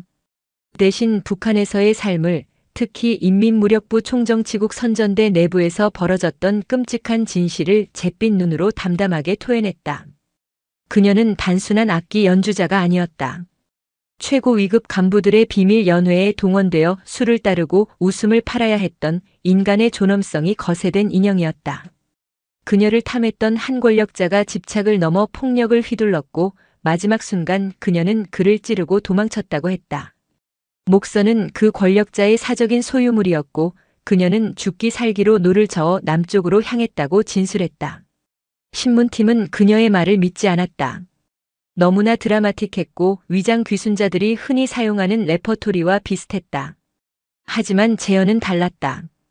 그는 그녀의 텅 빈 눈동자 속에서 모든 것을 포기한 자의 깊은 절망과 함께 그럼에도 불구하고 살아남으려 했던 마지막 자존심의 불꽃을 보았다. 신문이 잠시 중단된 휴식 시간, 복도에서 마주친 최소령이 재현에게 차갑게 말했다. 하중이, 저 여자의 연기에 속아 넘어가지 마십시오. 저런 동정심 유발 작전은 공작원들의 기본 소양입니다. 중위의 섣부른 온정주의가 우리 모두를 위험에 빠뜨릴 수 있다는 걸 명심하십시오. 저는 군인으로서 사실만을 보고 판단합니다. 제가 본 것은 적이 아니라 죽음 직전의 부상자였습니다. 그 부상자가 조국의 심장에 칼을 꽂을 비수일 수도 있지 않겠습니까? 두 사람의 눈빛이 허공에서 날카롭게 부딪혔다. 재현은 깨달았다. 이 싸움은 단순히 연주의 진실을 밝히는 것을 넘어 자신의 신념과 군인으로서의 정체성을 지키는 싸움이기도 하다는 것을. 그날 이후 재현은 의도적으로 연주에게 접근하기 시작했다. 그는 신문이 끝난 후에도 병실 주변을 맴돌며 그녀의 상태를 살폈고 간호사를 통해 그녀에게 필요한 물품들을 몰래 넣어주었다. 처음에는 경계심을 풀지 않던 연주도 재현에 끈질기고 조용한 관심에 조금씩 마음의 문을 열기 시작했다. 왜 나를 살렸습니까? 나는 중이 동무의 적이 아닙니까? 어느 날 밤 재현이 몰래 건네준 따뜻한 수프를 먹던 연주가 나지막이 물었다. 재현은 창밖을 바라보며 대답했다. 내 앞에서는 적이기 이전의 사람이었으니까. 해병은 결코 민간인을 버리지 않아. 내가 민간인으로 보입니까? 군복은 당신이 선택한 옷이 아니었잖아. 그의 말에 연주의 눈동자가 세차게 흔들렸다. 난생 처음이었다. 누군가 자신의 내면을 찢겨진 군복 속에 감춰진 진짜 자신을 알아봐 준 것은. 그날 이후 두 사람 사이에는 기묘한 유대감이 형성되기 시작했다. 신문실의 차가운 공기와는 다른 둘만의 비밀스러운 온기가 피어올랐다. 하지만 그들의 위험한 교감은 오래가지 못했다. 재현의 독단적인 행동과 연주와의 잦은 접촉은 강태식 중사의 눈을 피할 수 없었다. 강 중사는 재현이 군인으로서의 본분을 망각하고 적에게 현혹되었다고 확신했다. 그는 재현의 모든 행동을 기록하여 대대장에게 비밀리에 보고하기 시작했다. 동시에 국정원은 연주의 진술에서 나온 권력자의 신원을 파악하고 경악을 금치 못했다. 그녀가 지목한 인물은 북한 정권의 핵심 실세 중 한 명이었다. 만약 연주의 말이 사실이라면 그녀는 단순한 탈북자가 아니라 북한 최고 위층의 치명적인 비밀을 알고 있는 시한폭탄과도 같은 존재였다. 연주의 전략적 가치는 급상승했고 그녀를 둘러싼 보이지 않는 암투는 더욱 치열해졌다. 폭풍이 몰려오고 있었다. 연주의 존재가 남과 북 모두에게 알려지면서 그녀는 원하든 원치 않든 거대한 소용돌이의 중심이 되어가고 있었다. 그리고 그 소용돌이의 가장 가까운 곳에서 하재현은 그녀를 지키기 위해 자신의 모든 것을 걸어야 할 운명에 조금씩 휘말려 들어가고 있었다. 그는 아직 몰랐다. 백사라는 단어가 이 모든 비극을 관통하는 끔찍한 진실의 열쇠라는 것을. 오연주의 전략적 가치가 급상승하자 국정원은 그녀를 국군 수도병원에서 빼내 수도권 외곽의 안전가옥으로 이송했다. 표면적으로는 신변 보호였지만 실질적으로는 완벽한 통제와 감시를 위한 조치였다. 재현은 졸지에 연주와의 유일한 연결고리를 잃어버렸다. 그의 일상은 다시 부대로 복귀했지만 그의 영혼은 이미 강화도의 안개 낀 해안을 떠나 알 수 없는 곳에 갇힌 그녀의 곁을 맴돌고 있었다. 그의 변화를 가장 먼저 감지한 것은 강태식 중사였다. 훈련장에서의 재현은 여전히 유령이라 불릴 만큼 압도적이었지만 그의 눈빛에는 이전에는 없던 깊은 고뇌와 공허함이 서려 있었다. 강 중사는 확신했다. 하재현 중위는 변했다. 적에게 마음을 빼앗긴 군인은 더 이상 자신의 지휘관이 될 자격이 없었다. 중위님, 정신 차리시지 말입니다. 여기가 어디라고 벌써 마음이 풀리셨습니까? 중위님, 한순간의 감상 때문에 우리 대대 전체가 위험해질 수 있습니다. 야간 독도법 훈련 중 강 중사가 작심한 듯 재현에게 쏘아붙였다. 내 임무에 차질 없다. 강 중사는 내 판단에 의문을 제기하지 마. 판단이 아니라 신념을 의심하는 겁니다. 중위님의 신념이 적의 눈물에 녹슬어버린 것 같아 드리는 말씀입니다. 두 사람 사이의 갈등의 골은 날이 갈수록 깊어졌다. 강 중사의 집요한 감시와 보고는 마침내 대대장의 귀에 들어갔고 재현은 대대장실로 불려갔다. 하중위, 자네답지 않은 소문이 들리더군. 북에서 온 계집 하나 때문에 해병대 장교로서의 본분을 잊었다는 이야기 말이야.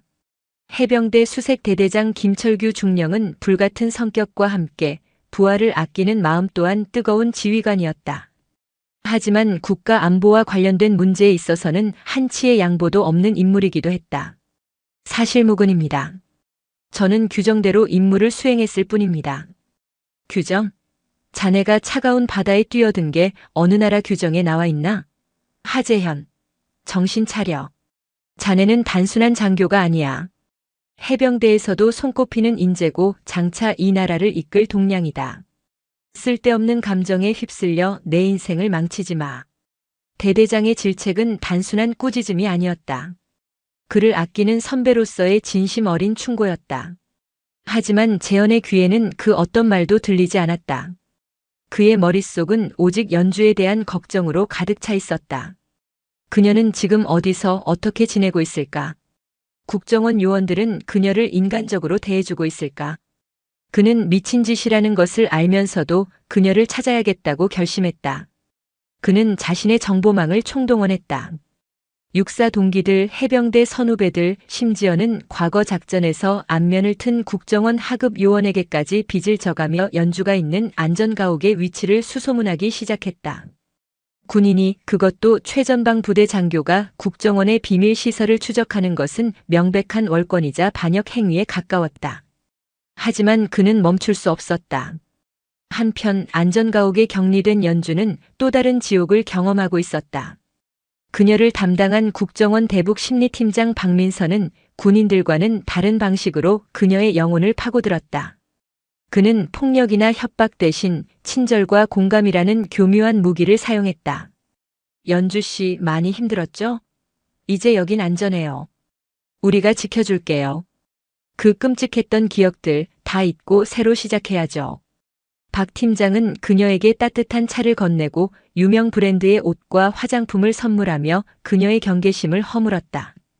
그리고 그녀가 마음을 여는 순간 날카로운 질문에 칼날을 찔러 넣었다.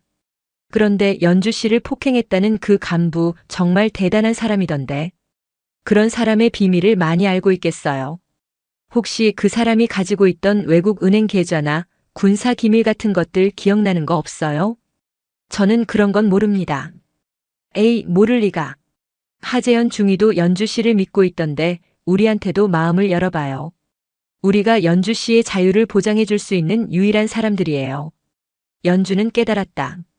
이곳은 또 다른 감옥일 뿐이었다. 그들은 자신을 보호하는 것이 아니라 자신의 기억 속에 있는 정보를 캐내기 위해 자신을 이용하고 있었다. 그녀가 가진 정보의 가치가 떨어지는 순간 자신은 폐기 처분될 수도 있다는 공포가 엄습했다. 그녀가 기댈 곳은 오직 한 사람, 차가운 바다에서 자신을 구해준 하재현 중위뿐이었다. 하지만 그와의 모든 연락은 차단된 상태였다. 절망이 그녀를 집어삼키려던 순간 기적 같은 일이 일어났다. 며칠간의 집요한 추적 끝에 재현이 마침내 안전가옥의 위치를 알아낸 것이었다. 경기도 외곽의 한적한 전원주택 단지. 그는 밤을 틈타 부대를 몰래 빠져나와 그곳으로 향했다. 삼엄한 경계를 뚫고 그녀에게 접근하는 것은 불가능했다. 그는 며칠 밤낮으로 안전가옥 주변을 정찰하며 기회를 엿봤다. 그리고 마침내 기회가 찾아왔다. 연주가 감시 요원과 함께 정원으로 산책을 나오는 짧은 시간.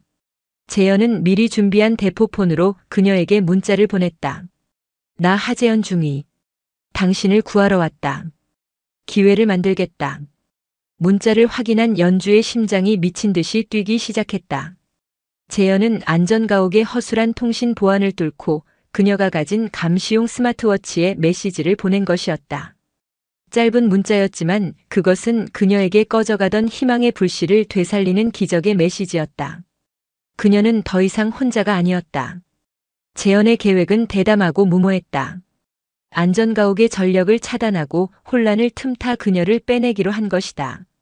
그는 인근 변전소의 위치를 파악하고 군에서 배운 폭파 기술을 응용할 계획까지 세웠다. 이것은 단순한 탈출이 아니었다. 국가기관을 상대로 한명백한 도발이자 돌이킬 수 없는 범죄 행위였다. 하지만 그가 계획을 실행에 옮기기 직전 그의 등 뒤에서 차가운 목소리가 들려왔다. 거기까지 하중이. 더 이상 움직이면 반역죄로 간주하고 현장에서 사살한다. 어둠 속에서 나타난 것은 방첩사의 최영준 소령과 그의 팀원들이었다. 그리고 그들 옆에는 배신감과 경멸이 뒤섞인 눈으로 재현을 노려보는 강태식 중사가 서 있었다. 재현의 수상한 행적을 끝까지 추적한 강 중사가 결국 방첩사에 그를 신고한 것이었다. 모든 것이 끝장이었다. 하재현 중위, 당신을 국무이탈 및 군사기밀보호법 위반 혐의로 긴급 체포한다.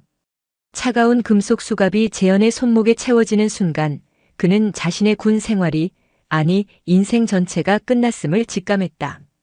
방첩사 지하실에 위치한 취조실은 빛 한 점 들어오지 않는 어둡고 축축한 공간이었다. 그는 이름 대신 피의자 17호로 불리며 며칠 밤낮으로 이어지는 고강도 조사를 견뎌야 했다.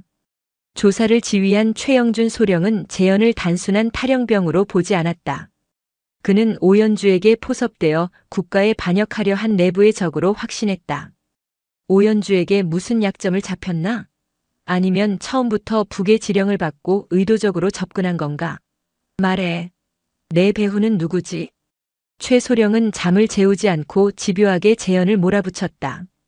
책상을 내리치는 고함과 위협, 그리고 육사 수석 출신 엘리트 장교에서 하루아침에 반역자로 추락한 그의 처지를 비웃는 심리적 압박이 쉴 새 없이 이어졌다.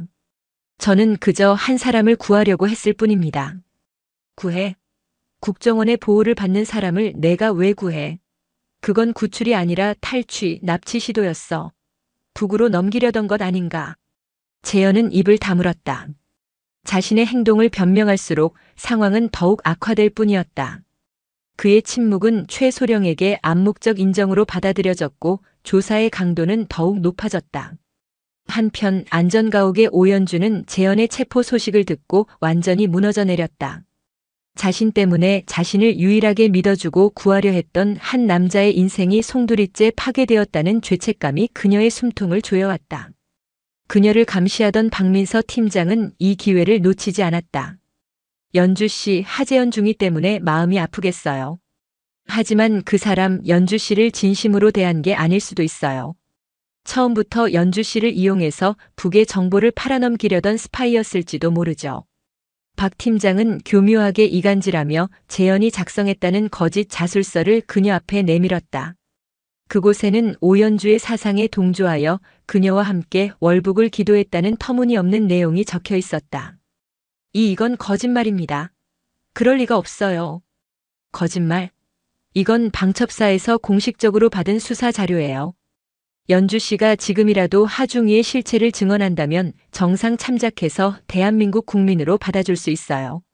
하지만 끝까지 그를 감싸고 돌면 연주 씨도 공범으로 간주되어 평생 감옥에서 썩게 될 겁니다. 뱃속의 아이는 어떻게 하고요? 뱃속의 아이. 박 팀장이 무심코 던진 마지막 말이 연주의 심장에 비수처럼 꽂혔다. 그렇다. 그녀는 혼자가 아니었다. 그녀의 뱃속에는 재현과의 짧았던 교감 속에서 잉태된 새로운 생명이 자라고 있었다. 안전가옥으로 이송된 후 극심한 스트레스와 신체 변화에 이상을 느껴 검사를 받은 결과 임신 초기라는 사실을 알게 되었던 것이다. 이 사실은 국정원에도 아직 보고되지 않은 그녀만의 비밀이었다. 아이. 그 존재는 연주에게 절망이자 동시에 마지막 희망이었다. 이 아이를 위해서라도 이대로 무너질 수는 없었다. 그녀는 더 이상 나약한 피해자로 남지 않기로 결심했다. 하재현을 그리고 자신의 아이를 지키기 위해 싸워야 했다. 연주는 박 팀장에게 한 가지 제안을 했다. 좋습니다. 내가 모든 것을 증언하겠습니다. 하재현 중위가 나를 어떻게 회유했고 어떤 계획을 세웠는지 전부 말하겠습니다. 대신 조건이 있습니다. 그녀의 갑작스러운 변화에 박 팀장의 눈이 빛났다. 조건? 말해봐요. 그와의 대질 신문을 요구합니다. 내 눈을 보고 직접 그의 죄를 물어야겠습니다. 그리고 그 장면을 언론에 공개해 주십시오. 연주의 제안은 상식 밖의 것이었다. 하지만 박 팀장은 그 안에 숨겨진 함정을 눈치채지 못했다. 그는 연주가 배신감에 하재현에게 복수하려 한다고 판단했고 이 사건을 언론에 공개하여 북한 공작원의 실체를 대대적으로 홍보할 좋은 기회라고 생각했다. 그는 상부를 설득하여 이 파격적인 제안을 받아들였다. 며칠 후 국방부 특별 기자회견장. 수많은 카메라와 기자들 앞에서 초췌한 모습의 하재현과 이전과는 달리 단정하게 차려입은 오연주가 마주섰다. 재현은 배신감과 절망이 뒤섞인 눈으로 그녀를 바라보았다. 오연주 씨, 저 사람이 당신을 탈출시켜 월북을 기도한 것이 맞습니까? 최소령이 승리를 예감한 듯 물었다. 연주는 마이크를 잡고 잠시 재현을 응시했다. 그리고 수많은 카메라를 향해 떨리지만 단호한 목소리로 입을 열었다. 아닙니다. 이 모든 것은 거짓입니다. 예상치 못한 답변에 기자회견장은 술렁이기 시작했다. 최소령과 박 팀장의 얼굴은 하얗게 굳어졌다. 이 사람은 저를 이용한 스파이가 아닙니다. 썩어 빠진 권력의 희생양인 저를 유일하게 인간으로 대해준 사람입니다. 국가가 저를 정보원으로 이용하려 할 때 이 사람은 자신의 모든 것을 버리고 저를 구하려 했습니다. 대한민국이 말하는 자유가 한 사람의 인권을 짓밟고 진실을 조작하는 것이라면 저는 그런 자유를 거부하겠습니다. 그녀는 품속에서 작은 녹음기 하나를 꺼내 들었다.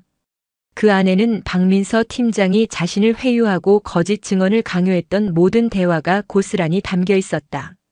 그리고 그녀는 마지막으로 기자회견장을 뒤흔들 폭탄을 터뜨렸다. 그리고 저는 이 사람의 아이를 가졌습니다. 당신들이 반역자라 부르는 이 남자가 바로 내 아이의 아버지입니다. 그녀의 외침은 대한민국 전체를 뒤흔드는 거대한 태풍이 되었다. 한 탈북 여인의 절규는 국가 권력의 추악한 민낯과 한 해병대 장교의 비극적인 사랑 이야기를 세상에 폭로했다. 사건은 더 이상 국정원과 방첩사가 통제할 수 있는 수준을 넘어 전 국민적인 관심사가 되어버렸다. 재현의 구속은 부당하다는 여론이 들끓었고 인권 변호사들이 그의 변호를 자처하고 나섰다. 모든 것을 잃었다고 생각했던 순간 연주의 용기 있는 폭로로 인해 비극의 전장은 법정으로 옮겨지게 되었다.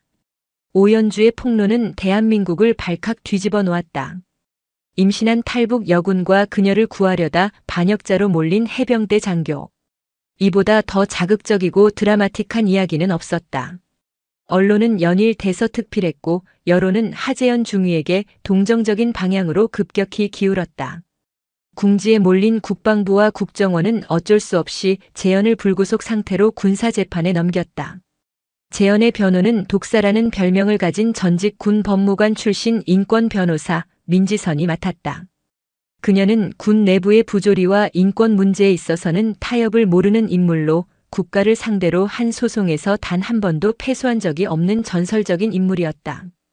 하중희, 이건 단순히 당신의 무죄를 입증하는 재판이 아니야. 국가라는 거대한 괴물이 어떻게 개인의 인권을 짓밟는지를 세상에 보여주는 전쟁이지. 정신 똑바로 차려. 이제부터 진짜 싸움이니까.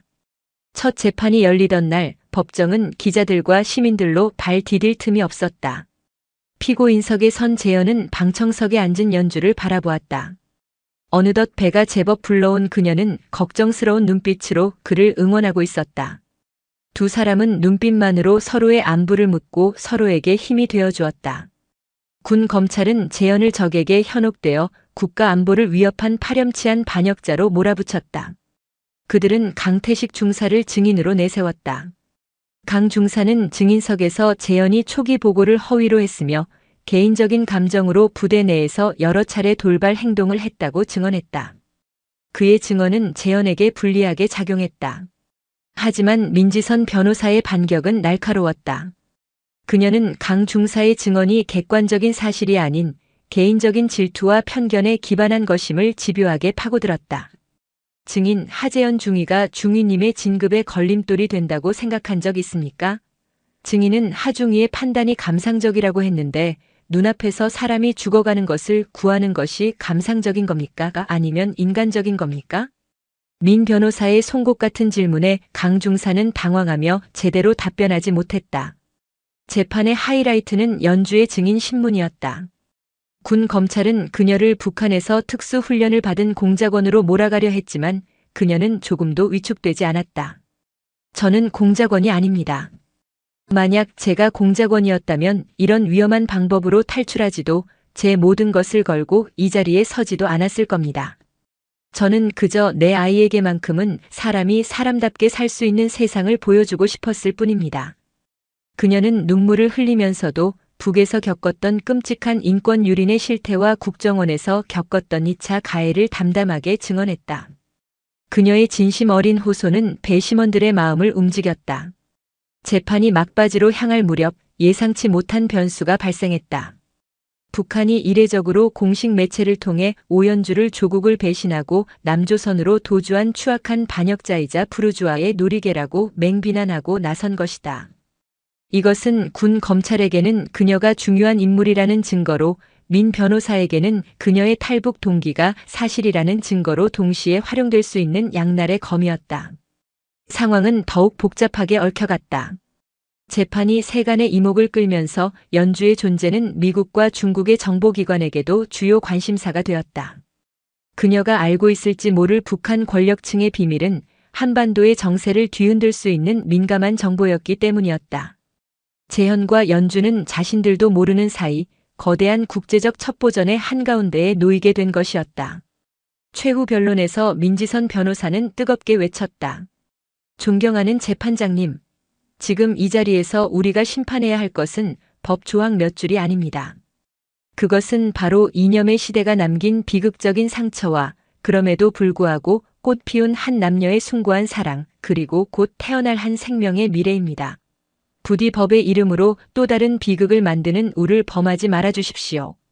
모든 변론이 끝나고 재판부는 며칠 뒤 최종 판결을 선고하겠다고 공표했다. 재판이 끝난 법정 복도에서 재현과 연주는 아주 짧은 만남을 가졌다. 미안해 나 때문에. 재현이 힘겹게 입을 열었다. 연주는 그의 손을 잡으며 고개를 저었다. 아니요. 당신은 나를 구했고 나는 당신을 구했어요. 우리는 서로에게 빚진 게 없어요. 두 사람의 얼굴에 오랜만에 희미한 미소가 피어올랐다. 하지만 그들을 기다리는 것은 법의 심판만이 아니었다. 그날 밤 민지선 변호사에게 익명의 정보원으로부터 긴급한 메시지가 도착했다. 북에서 백사가 움직였다. 목표는 오연주. 판결이 문제가 아닐 거다. 백사. 재현이 연주에게서 처음 들었던 바로 그 단어였다. 그것은 단순한 헛소리가 아니었다. 연주를 제거하기 위해 파견된 북한 최정예 암살조의 코드네임이었던 것이다. 법정에서의 싸움은 끝났을지 몰라도 그림자 속에서 움직이는 진짜 전쟁은 이제 막 시작되고 있었다. 판결의 날 법정의 공기는 살얼음판처럼 팽팽했다. 재판장이 무거운 입을 열었다. 피고인 하재현. 국무이탈 및 군사기밀보호법 위반 혐의에 대해 유죄를 인정한다. 그러나 국가보안법상 이적 동조 혐의에 대해서는 피고인의 행위가 북한 체제를 동조하려 했다기보다 인도주의적 동기가 크다고 판단되므로 무죄를 선고한다. 방청석에서 환호성이 터져나왔다. 이에 본 재판부는 피고인에게 징역 1년을 선고하되 깊은 반성의 태도와 곧 태어날 생명을 감안하여 그 형의 집행을 2년간 유예한다. 집행유예. 실질적인 자유의 몸이 된 것이었다. 재현은 모든 긴장이 풀리며 휘청거렸다. 연주는 눈물 흘리며 그에게 다가와 부둥켜 안았다. 수많은 카메라 플래시가 두 사람을 향해 터졌다. 길고 길었던 법정 싸움이 마침내 그들의 승리로 끝나는 듯 했다. 하지만 민지선 변호사의 얼굴은 어두웠다. 그녀는 재판 직후 국정원 요원들에게 둘러싸여 법정을 빠져나가는 연주와 재현을 보며 백사의 경고를 떠올렸다. 지금이 그들이 가장 행복하고 가장 무방비한 순간이었다. 아니나 다를까. 연주와 재현을 태운 국정원 호송 차량이 법원 앞대로를 빠져나와 한적한 골목으로 접어드는 순간 사건이 터졌다. 굉음과 함께 덤프트럭 한 대가 호송 차량의 앞을 가로막았다. 급정거한 차량의 좌우에서 배달부와 환경미화원으로 위장한 괴한들이 나타나 순식간에 국정원 요원들을 제압했다. 그들의 움직임은 인간의 그것을 넘어 오직 살상만을 위해 훈련된 기계와도 같았다. 연주야. 재현은 본능적으로 연주를 감싸 안았다. 괴한 중 한 명이 차량 문을 부수고 들어와 연주의 팔을 잡아 끌었다. 그의 눈빛에는 어떤 감정도 담겨 있지 않았다. 오직 임무를 수행하려는 냉기만이 서려 있었다. 이 새끼들아. 재현은 해병대에서 단련된 본능으로 저항했다. 그는 괴한의 관자놀이를 가격하고 그의 손에 들려있던 권총을 빼앗아 응사했다. 순식간에 평화롭던 거리는 총성과 비명이 뒤엉킨 아수라장으로 변했다. 하지만 적은 너무나 강했다. 그들은 국정원의 정예 요원들을 상대로 조금도 밀리지 않았다. 혼란의 와중 재현의 시야에 믿을 수 없는 인물이 들어왔다.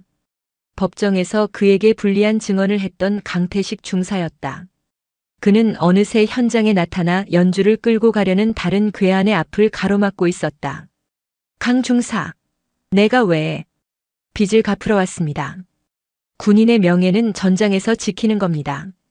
강 중사는 재현을 향해 희미하게 웃어 보였다. 그는 괴한과 격렬한 격투를 벌였다. 하지만 상대는 맨손으로도 충분히 위협적이었다. 괴한의 손에 숨겨져 있던 독침이 강 중사의 옆구리를 깊숙이 파고들었다. 윽 하는 짧은 신음과 함께 강인했던 해병의 몸이 힘없이 무너져 내렸다. 안 돼! 재현이 절규하는 사이 지원 병력이 도착하는 사이렌 소리가 울려 퍼졌다. 괴한들은 임무 실패를 직감하고 연기처럼 흩어졌다. 재현은 피투성이가 된 채 쓰러져 있는 강 중사에게 달려갔다. 정신 차려. 강 중사. 중위님 마지막으로 해병답게 싸워서 다행입니다. 그 말을 끝으로 강 중사의 눈은 빛을 잃었다. 자신을 배신했다고 생각했던 부하의 희생. 재현은 망연자실했다. 그런데 바로 그 순간 그의 등 뒤에서 찢어질 듯한 연주의 비명이 들려왔다. 아, 내가. 극도의 스트레스와 충격. 그녀에게 진통이 시작된 것이었다. 친구이자 부하였던 군인의 시신 앞에서 새로운 생명이 태어나려 하고 있었다. 삶과 죽음의 잔인한 교차가 재현의 이성을 마비시켰다. 그는 오열을 삼키고 피 묻은 손으로 연주를 안아들었다. 아직 총성이 채 가시지 않은 거리, 전후의 온기가 채 식지 않은 아스팔트 위에서 그는 울부짖으며 구급차를 찾았다. 병원으로 향하는 구급차 안은 생과 사의 경계선이었다. 분만실 앞 붉은 등이 켜지고 문이 닫히자 재현은 복도 바닥에 주저앉았다. 얼마나 지났을까? 마침내 문이 열리고 지친 얼굴의 의사가 나왔다. 산모는 위험했지만 고비는 넘겼습니다. 그리고 아드님입니다. 아주 건강합니다. 그 순간 재현의 다리에 힘이 풀렸다. 그는 벽에 기댄 채 소리 없이 눈물을 흘렸다. 잠시 후 간호사가 하얀 포대기에 쌓인 작은 생명을 안고 나왔다. 재현은 떨리는 손으로 아이를 받아 안았다. 세상의 모든 고통과 슬픔을 정화할 듯 맑고 순수한 존재. 그 작은 얼굴을 들여다보는 순간 재현은 깨달았다. 이것이 자신이 지켜내야 했던 이유이자 앞으로 살아가야 할 이유라는 것을. 그의 아들 하서진. 길고 긴 어둠 끝에 찾아온 새벽의 서광 같은 아이였다. 백사의 서울 도심 암살 기도 사건은 대한민국을 충격에 빠뜨렸다. 이 사건은 역설적으로 하재현과 오연주의 모든 주장이 진실이었음을 증명하는 결정적인 증거가 되었다. 북한은 더 이상 오리발을 내밀 수 없었고 국제사회의 맹렬한 비난에 직면했다. 사건의 여파로 재현은 대통령 특별 사면을 통해 모든 혐의를 벗고 명예를 회복했다. 목숨을 바쳐 그들을 구한 강태식 중사는 국가유공자로 추서되어 국립현충원에 안장되었다. 모든 것이 제자리를 찾아가는 듯 했다. 하지만 재현은 군복을 벗었다.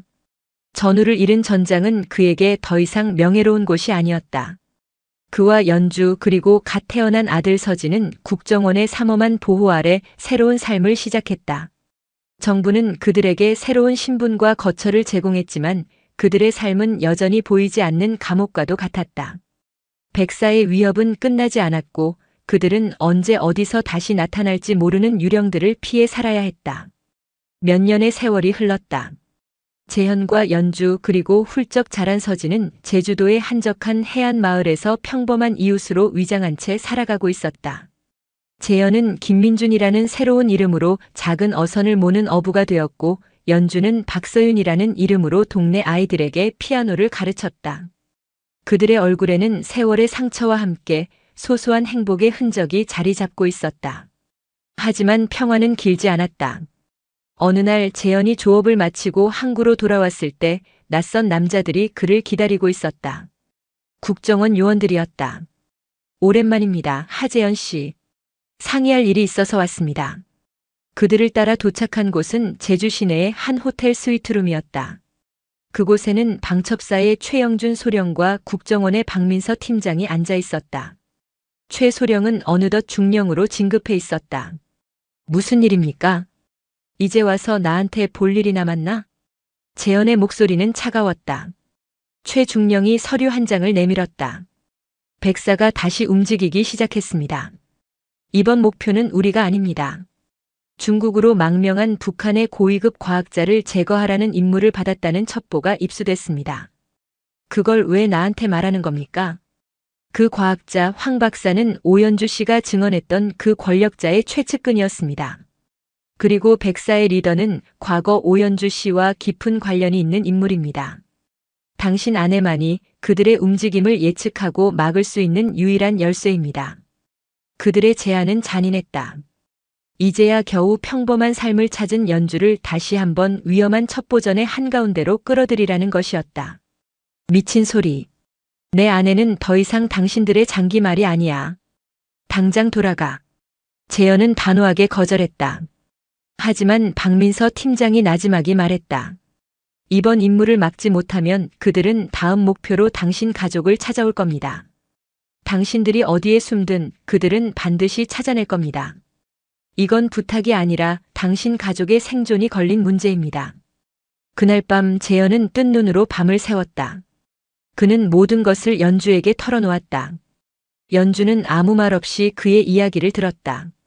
그리고 다음 날 아침 그녀는 결심한 듯 입을 열었다. 하겠어요. 그 지옥 내 손으로 끝내야겠어요. 서진이에게는 더 이상 이런 세상을 물려줄 수 없으니까. 그녀의 눈빛은 더 이상 도망자의 그것이 아니었다. 자신의 운명과 맞서 싸우기로 결심한 전사의 눈빛이었다. 그렇게 재현과 연주는 아들 서진의 미래를 지키기 위해 과거의 악령과 맞서 싸우는 위험한 작전에 동참하게 되었다. 그들의 전쟁은 아직 끝나지 않았던 것이다. 작전명 아킬레스건. 목표는 중국 다롄에서 열리는 국제과학기술 컨퍼런스에 참석하는 황 박사를 백사로부터 보호하고 동시에 백사의 리더를 생포하거나 제거하는 것이었다. 재현과 연주는 국정원의 비밀 요원 신분으로 작전에 투입되었다. 재현은 수년간의 공백이 있었지만 그의 전투 감각은 여전히 날카롭게 살아있었다. 연주는 북한에서의 경험과 기억을 바탕으로 백사의 행동 패턴과 예상 침투 경로를 분석하는 프로파일러 역할을 맡았다. 다롄의 화려한 호텔, 각국의 정보 요원들이 보이지 않는 전쟁을 벌이는 그곳에서 재현과 연주는 부부로 위장한 채 황 박사의 주변을 맴돌았다. 연주는 컨퍼런스장에서 우연을 가장하여 황 박사와 접촉하는 데 성공했다. 황 박사님 오랜만입니다. 평양에서 뵙고. 연주의 말에 황 박사의 얼굴이 굳어졌다. 그는 연주를 기억하고 있었다. 당신이 어떻게? 당신을 죽이러 온 자들이 있습니다. 그리고 당신을 살리러 온 사람도 있고요. 선택은 박사님의 몫입니다. 연주는 백사의 리더가 누구인지, 그가 어떤 방식으로 움직일지를 경고했다. 황 박사는 극심한 혼란에 빠졌다. 그는 중국 정부의 보호를 믿고 있었지만 연주의 등장은 그 믿음을 뿌리부터 흔들었다. 한편 재현은 호텔 주변의 모든 CCTV와 통신망을 감시하며 백사의 흔적을 추적했다.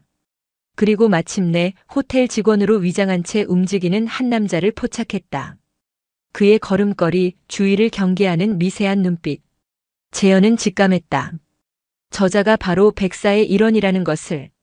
작전은 컨퍼런스 마지막 날 밤 환송 연회장에서 시작되었다. 백사는 연회장의 음식에 독을 타 황 박사를 제거하려 할 것이라는 게 연주의 예측이었다.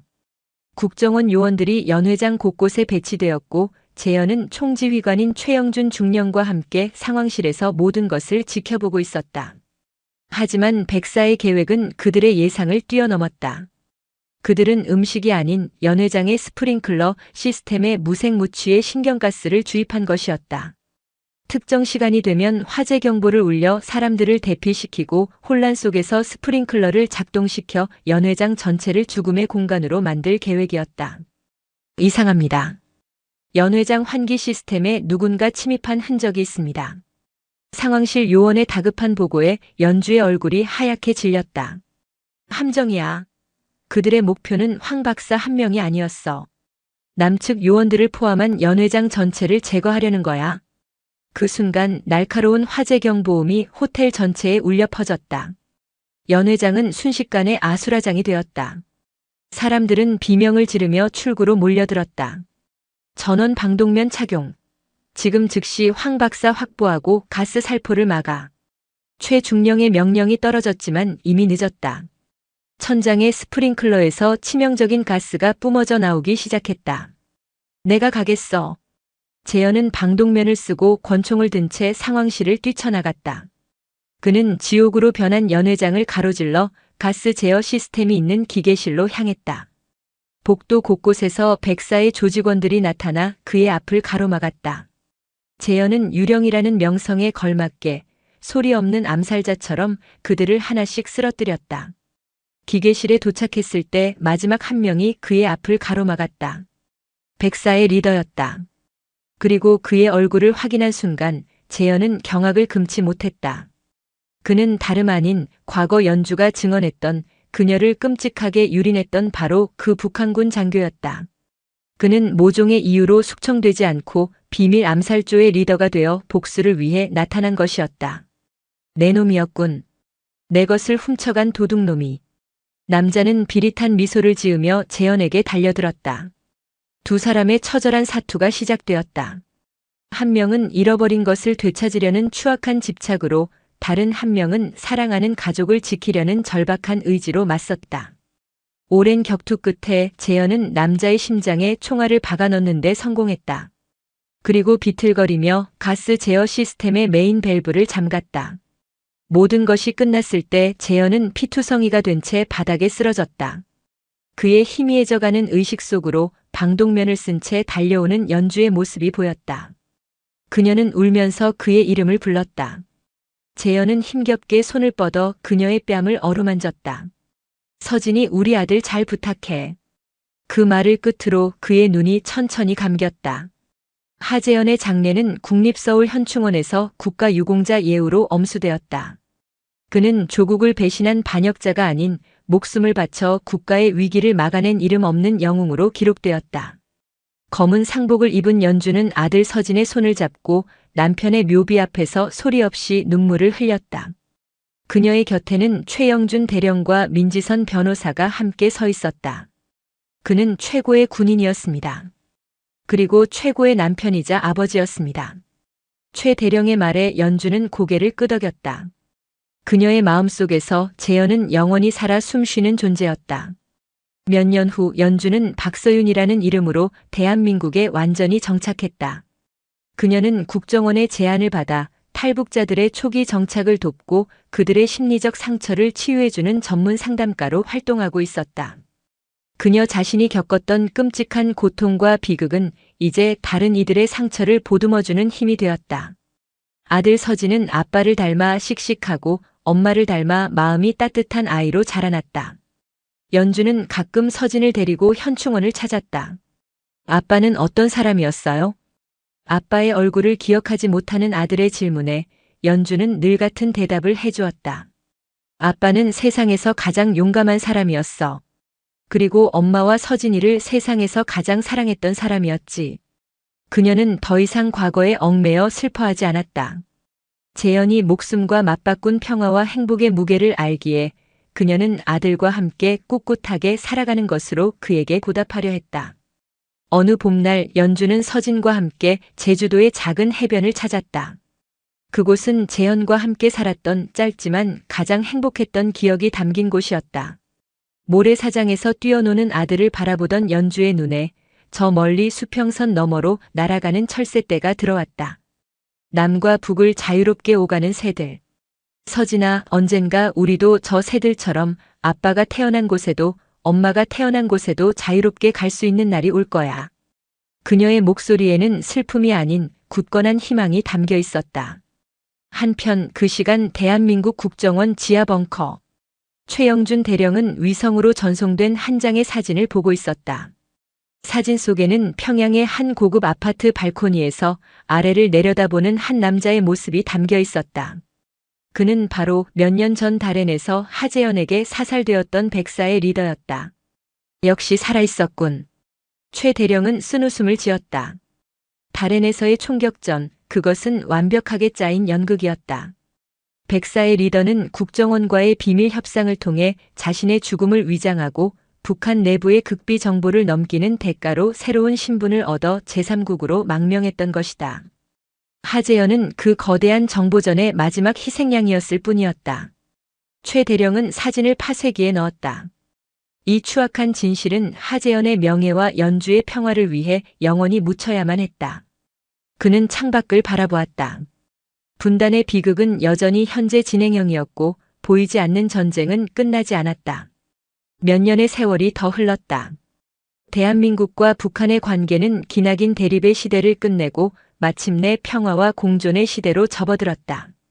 군사분계선의 철책은 거쳤고 사람들은 자유롭게 남과 북을 오가기 시작했다. 청년이 된 하서진은 아버지의 뒤를 이어 해병대 장교가 되었다. 하지만 그가 복무하는 해병대는 더 이상 누군가를 죽이기 위한 조직이 아니었다. 남북 공동재해 복구 및 평화 유지군으로서 사람을 살리고 지키는 조직으로 거듭나 있었다. 어느 휴가날 서진은 어머니 연주와 함께 북녘 땅 평양으로 향하는 기차에 올랐다. 연주는 수십 년 만에 밟는 고향 땅 앞에서 감회가 새로운 듯 창밖을 바라보며 눈물을 글썽였다. 그녀는 평양음악대학의 명예교수로 초빙되어 자신의 못다 이룬 꿈을 후배들에게 가르쳐주게 되었다. 기차가 잠시 정차한 개성의 한 역. 플랫폼에서 우연히 스쳐 지나가던 한 중년 남성과 연주의 눈이 마주쳤다. 그는 깔끔한 양복 차림에 인자한 미소를 짓고 있었지만 그 눈빛 깊은 곳에 숨겨진 서늘함을 연주는 놓치지 않았다. 그는 바로 자신의 삶을 송두리째 파괴했던 백사의 리더였다. 그는 새로운 신분으로 북한에 재정착하여 남북 경제 협력의 중요 인사가 되어 있었다. 두 사람의 시선이 허공에서 짧게 교차했다. 남자는 모든 것을 알고 있다는 듯 연주를 향해 의미심장한 미소를 지어 보이고는 인파 속으로 사라졌다. 연주는 온몸이 굳어지는 것을 느꼈다. 과거의 악명은 죽지 않았다. 그저 시대의 변화에 맞춰 가면을 바꿔 썼을 뿐이었다. 그녀는 옆자리에 앉은 아들 서진의 손을 꼭 잡았다. 아들은 아버지의 유품인 낡은 군용시계를 차고 있었다. 어머니, 왜 그러세요? 아니야. 그냥 내 아버지가 많이 보고 싶어서.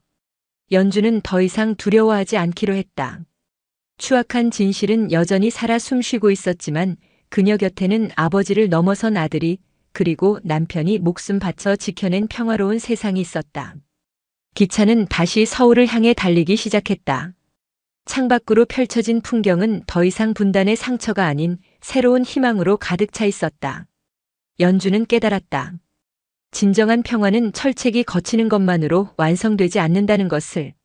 과거의 비극을 잊지 않고 더 나은 미래를 위해 싸우는 사람들이 있는 한 그들이 만들어낸 사랑과 희생의 이야기는 영원히 살아 숨 쉴 것이라는 것을. 그녀의 마음속에서 하재현은 가장 밝은 별이 되어 그녀와 아들의 앞길을 비추고 있었다. 그들의 전쟁은 끝났지만 그들의 사랑 이야기는 이제 막 새로운 시대를 향한 서막을 열고 있었다.